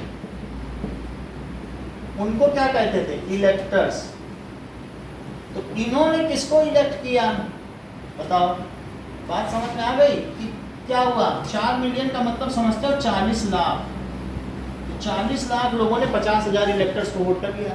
जैसे मान लीजिए इस रूम में एक हुआ, दूसरे रूम में एक हुआ, अलग अलग कोचिंग सेंटर, फिर वो सब दिल्ली जाएंगे चुनने के लिए। तो ये 50,000 लोग मिलके कितनों को चुनते थे बताइए? दे इलेक्ट। ये सीधा नहीं नेशनल असेंबली के लोगों को चुनते थे, ये किसको चुनते थे? 50,000 लोगों। तो 50,000 लोगों का मतलब आप समझे 40 लाख लोग कितने को चुन रहे हैं? 3, 4, 5, 50,000 को। तो 50,000 का क्या मतलब हुआ कि कितने लोग कितने को चुन रहे हैं? 400 लोग 5 लोगों को। ये 80 लोग कितने को चुन रहे हैं? 80 पीपल 1 पर्सन को चुन रहे हैं कि नहीं? ऐसे पूरे फ्रांस में 80 लोग एक को चुनते थे। वे 50,000 लोग अल्टीमेटली जिनको चुनते थे वो नेशनल असेंबली थी। उसके कितने मेंबर थे? 730 मेंबर्स ऑफ नेशनल असेंबली। अब तुम्हें बात समझ में आई कि नेशनल असेंबली जैसे हमारे यहाँ पार्लियामेंट 543 लोगों की है, तो वहाँ नेशनल असेंबली में कितने लोग बैठेंगे? 7। इन्होंने इनको चुना और इन्होंने इनको चुन लिया of national assembly. National assembly क्या बनाती थी? क्या कॉन्स्टिट्यूशन था? यही लेजिस्लेटिव थी। लेजिस्लेटिव का मतलब जो कानून बनाए उसे विधायिका कहते हैं कि नहीं? अच्छा, यही 50,000 लोग सीधा जुडिशरी को चुन लेते थे, जज को। उसको क्या कहेंगे? जुडिशियरी। एग्जीक्यूटिव कौन होता था? किंग। और कौन होता था? मिनिस्टर्स। बात समझ आ गई? तो जो किंग होता था वो किस रूल से चलता था? क्या कॉन्स्टिट्यूशन से? और किंग खुद क्या कर सकता था? वीटो। मान लो ये लोग कहते थे कि राजा हमने ये नियम बना दिया है और कल से तुम ये जो सोने चांदी का मुकुट पहनो तांबे का पहनोगे, तो ये चाहे इसको ये मानना है, लेकिन अगर चाहे तो ये वीटो कर दे। वीटो का मतलब समझते हो? स्पेशल पावर दी गई, बोले कि जाओ तुमने भंग किया, फिर से चुन के आओ, फिर करना। ये होता है। जैसे रशिया 5 देशों के पास, आपको मालूम है यूनाइटेड नेशंस में वीटो पावर है। कौन कौन से 5 कंट्रीज हैं? चाइना हो गया, और चाइना, रशिया हो गया, और यूएसए है, और दैट इज फ्रांस, और एक और कौन सा देश है? France, Germany. ये 5 देश। इंडिया को दिया गया था, पर जवाहरलाल नेहरू ने मना कर दिया, बोले हम क्या करेंगे, चाइना को दे दो। चाइना, ये लोग। अब रशिया ने आक्रमण कर दिया यूक्रेन पर। सारी दुनिया बोले अरे यूक्रेन पे आक्रमण कर दिया, रशिया पे बैन लगाओ। तो 193 में से 192 वोट इसके अगेंस्ट में पड़े कि तुम पे बैन लगेगा। रशिया के पास वीटो था, उसने कहा जाओ बैन नहीं लगेगा, सब खत्म। 192 देश इतने मेहनत से इकट्ठे हुए, उसके अगेंस्ट में वोट हो, लेकिन उसी के पास वीटो है। तो वीटो एक स्पेशल पावर होती है कि कोई भी प्रपोजल को आप रिजेक्ट कर सकते हो। तो अगर ये लोग इसके प्रपोजल देते थे तो इसे मानना है, लेकिन इसका ये भी था, चाहे तो इनको भंग कर दे, बोले जब पूरे प्रोसेस से फिर से चुन के आओ। ऐसा होने की वजह से ये नेशनल असेंबली 2 साल में 28 बार भंग हुई। हमने इनको बोला कि 80 लोग हैं, देखो यहाँ 80 लोग बैठे, तुमको चुन के भेज रहे हैं, तुम इलेक्टर हो, बढ़िया बढ़िया लोगों को चुन के आना। पता चला वो भंग हो गए, फिर आ गए 1 महीने बाद, हमें फिर से चुन के भेज दो। तो इनकी क्या क्रेडिबिलिटी रहेगी? तो अब जब हम ये बोलेंगे आगे चल के कि वियना कन्वेंशन क्यों हुआ या नेशनल असेंबली क्यों भंग हुई, ये पहला क्वेश्चन है आपकी बुक का। Why the national assembly can not complete its aim. समझ में आई बात कि नहीं? क्योंकि उस समय राजा को कौन सी पावर दे दी गई थी बताइए? तो वीटो की वजह से वो उसके आदेश को नहीं मानता था और बार बार उसको क्या कर देता था? So it was unstable. पहली बात समझ आई कि नहीं? अब दूसरी बात समझ। दूसरी बात ये हो गई कि राजा, क्या आपको ये बात मालूम है कि वहाँ चीज़ें इंपीरियलिस्टिक थी? इंपीरियलिस्टिक थी कि नहीं? सारे तो राजतंत्र मिले जुले थे। तो जब नेशनल असेंबली के अंडर में लुई 16 रहना चाहेगा कि नहीं रहना चाहेगा? तो वो गुप्त मंत्रणा करने लगा। उसने ऑस्ट्रिया को, जर्मनी के अगेंस्ट में क्या हुआ, वो क्या करने लगा बताइए? उनको बुला के सीक्रेट मीटिंग करने लगा कि अब हम नेशनल असेंबली को सप्रेस कर देंगे। ऐसा वो करेगा कि नहीं राजा? ये बात नेशनल असेंबली को पता चल गई और नेशनल असेंबली ने जर्मनी पे वार छेड़ दी, ऑस्ट्रिया पे वार छेड़ दी। क्या हुआ उसको? क्योंकि मालूम था कि ये उसका मायका है, मैरी एंटोनिटी का, तो उसने उस पर क्या कर दिया। और उस समय लोग ऑस्ट्रिया के खिलाफ लड़ने के लिए, उस समय एक मर्सिलिया गांव था, फ्रांस में कौन सा गांव था? तो वहाँ के लोग अपना एक जैसे फोक म्यूजिक नहीं होता, फोक सॉन्ग, वहाँ के लोग वहाँ मर्सिलिया सॉन्ग गाते हुए निकल गए सुबह सुबह कि हम लड़ेंगे। नेशनल असेंबली में शामिल हुए कि हम ऑस्ट्रिया से लड़ेंगे। और वही आज फ्रांस का नेशनल एंथम है, जो सॉन्ग ऑफ मर्सिलिया है, उसे मर्सिलीज कहा गया। तो वो जैसे अंधकार दूर था, झांक रहा सूर था, कमल डोलने लगे, कोष खोलने लगे, रात की सभा उठी, मुस्कुरा, वीर गीत वाले सॉन्ग नहीं होते हैं जैसे, प्रभात फेरी गाते हुए निकल पड़े, मर्सिलिया सॉन्ग। और ऐसा ही सॉन्ग था जो आज वहाँ मर्सिलीज जो है वो फ्रेंच एंथम है। समझ में आ गई बात कि नहीं? लेकिन इससे क्या हुआ बताइए? जो नेशनल असेंबली थी वो इस युद्ध में उलझ गई। और युद्ध में उलझने से क्या हुआ? दैट इज, अब लोगों के ऊपर पहले से ही सब्सिस्टेंस क्राइसिस थी और तुमने लोगों को क्या युद्ध में डालकर उनके ऊपर अब और ज़्यादा सब्सिस्टेंस क्राइसिस को झोंक दिया है, क्योंकि युद्ध में तो बहुत खर्चा होगा। तो तो ऐसी स्थिति में after some times the people, the जो cost of living increase and people do not want any more war. बात समझ में आ गई कि नहीं? तो यहाँ तक अभी हम पहुँच चुके हैं। इतनी बात आज आपको समझ में आ गई कि कैसे कैसे हुआ। अब नेशनल असेंबली कैसे फेल हुई, फिर कन्वेंशन कैसे आया, डायरेक्टरी कैसे आया, मिलिट्री डिक्टेटरशिप कैसे आई, फिर नेपोलियन को हराने के लिए तब क्या होगा बताइए, वियना कन्वेंशन। वहाँ से तुम्हारी ये बुक शुरू। तो इतना ही रखो।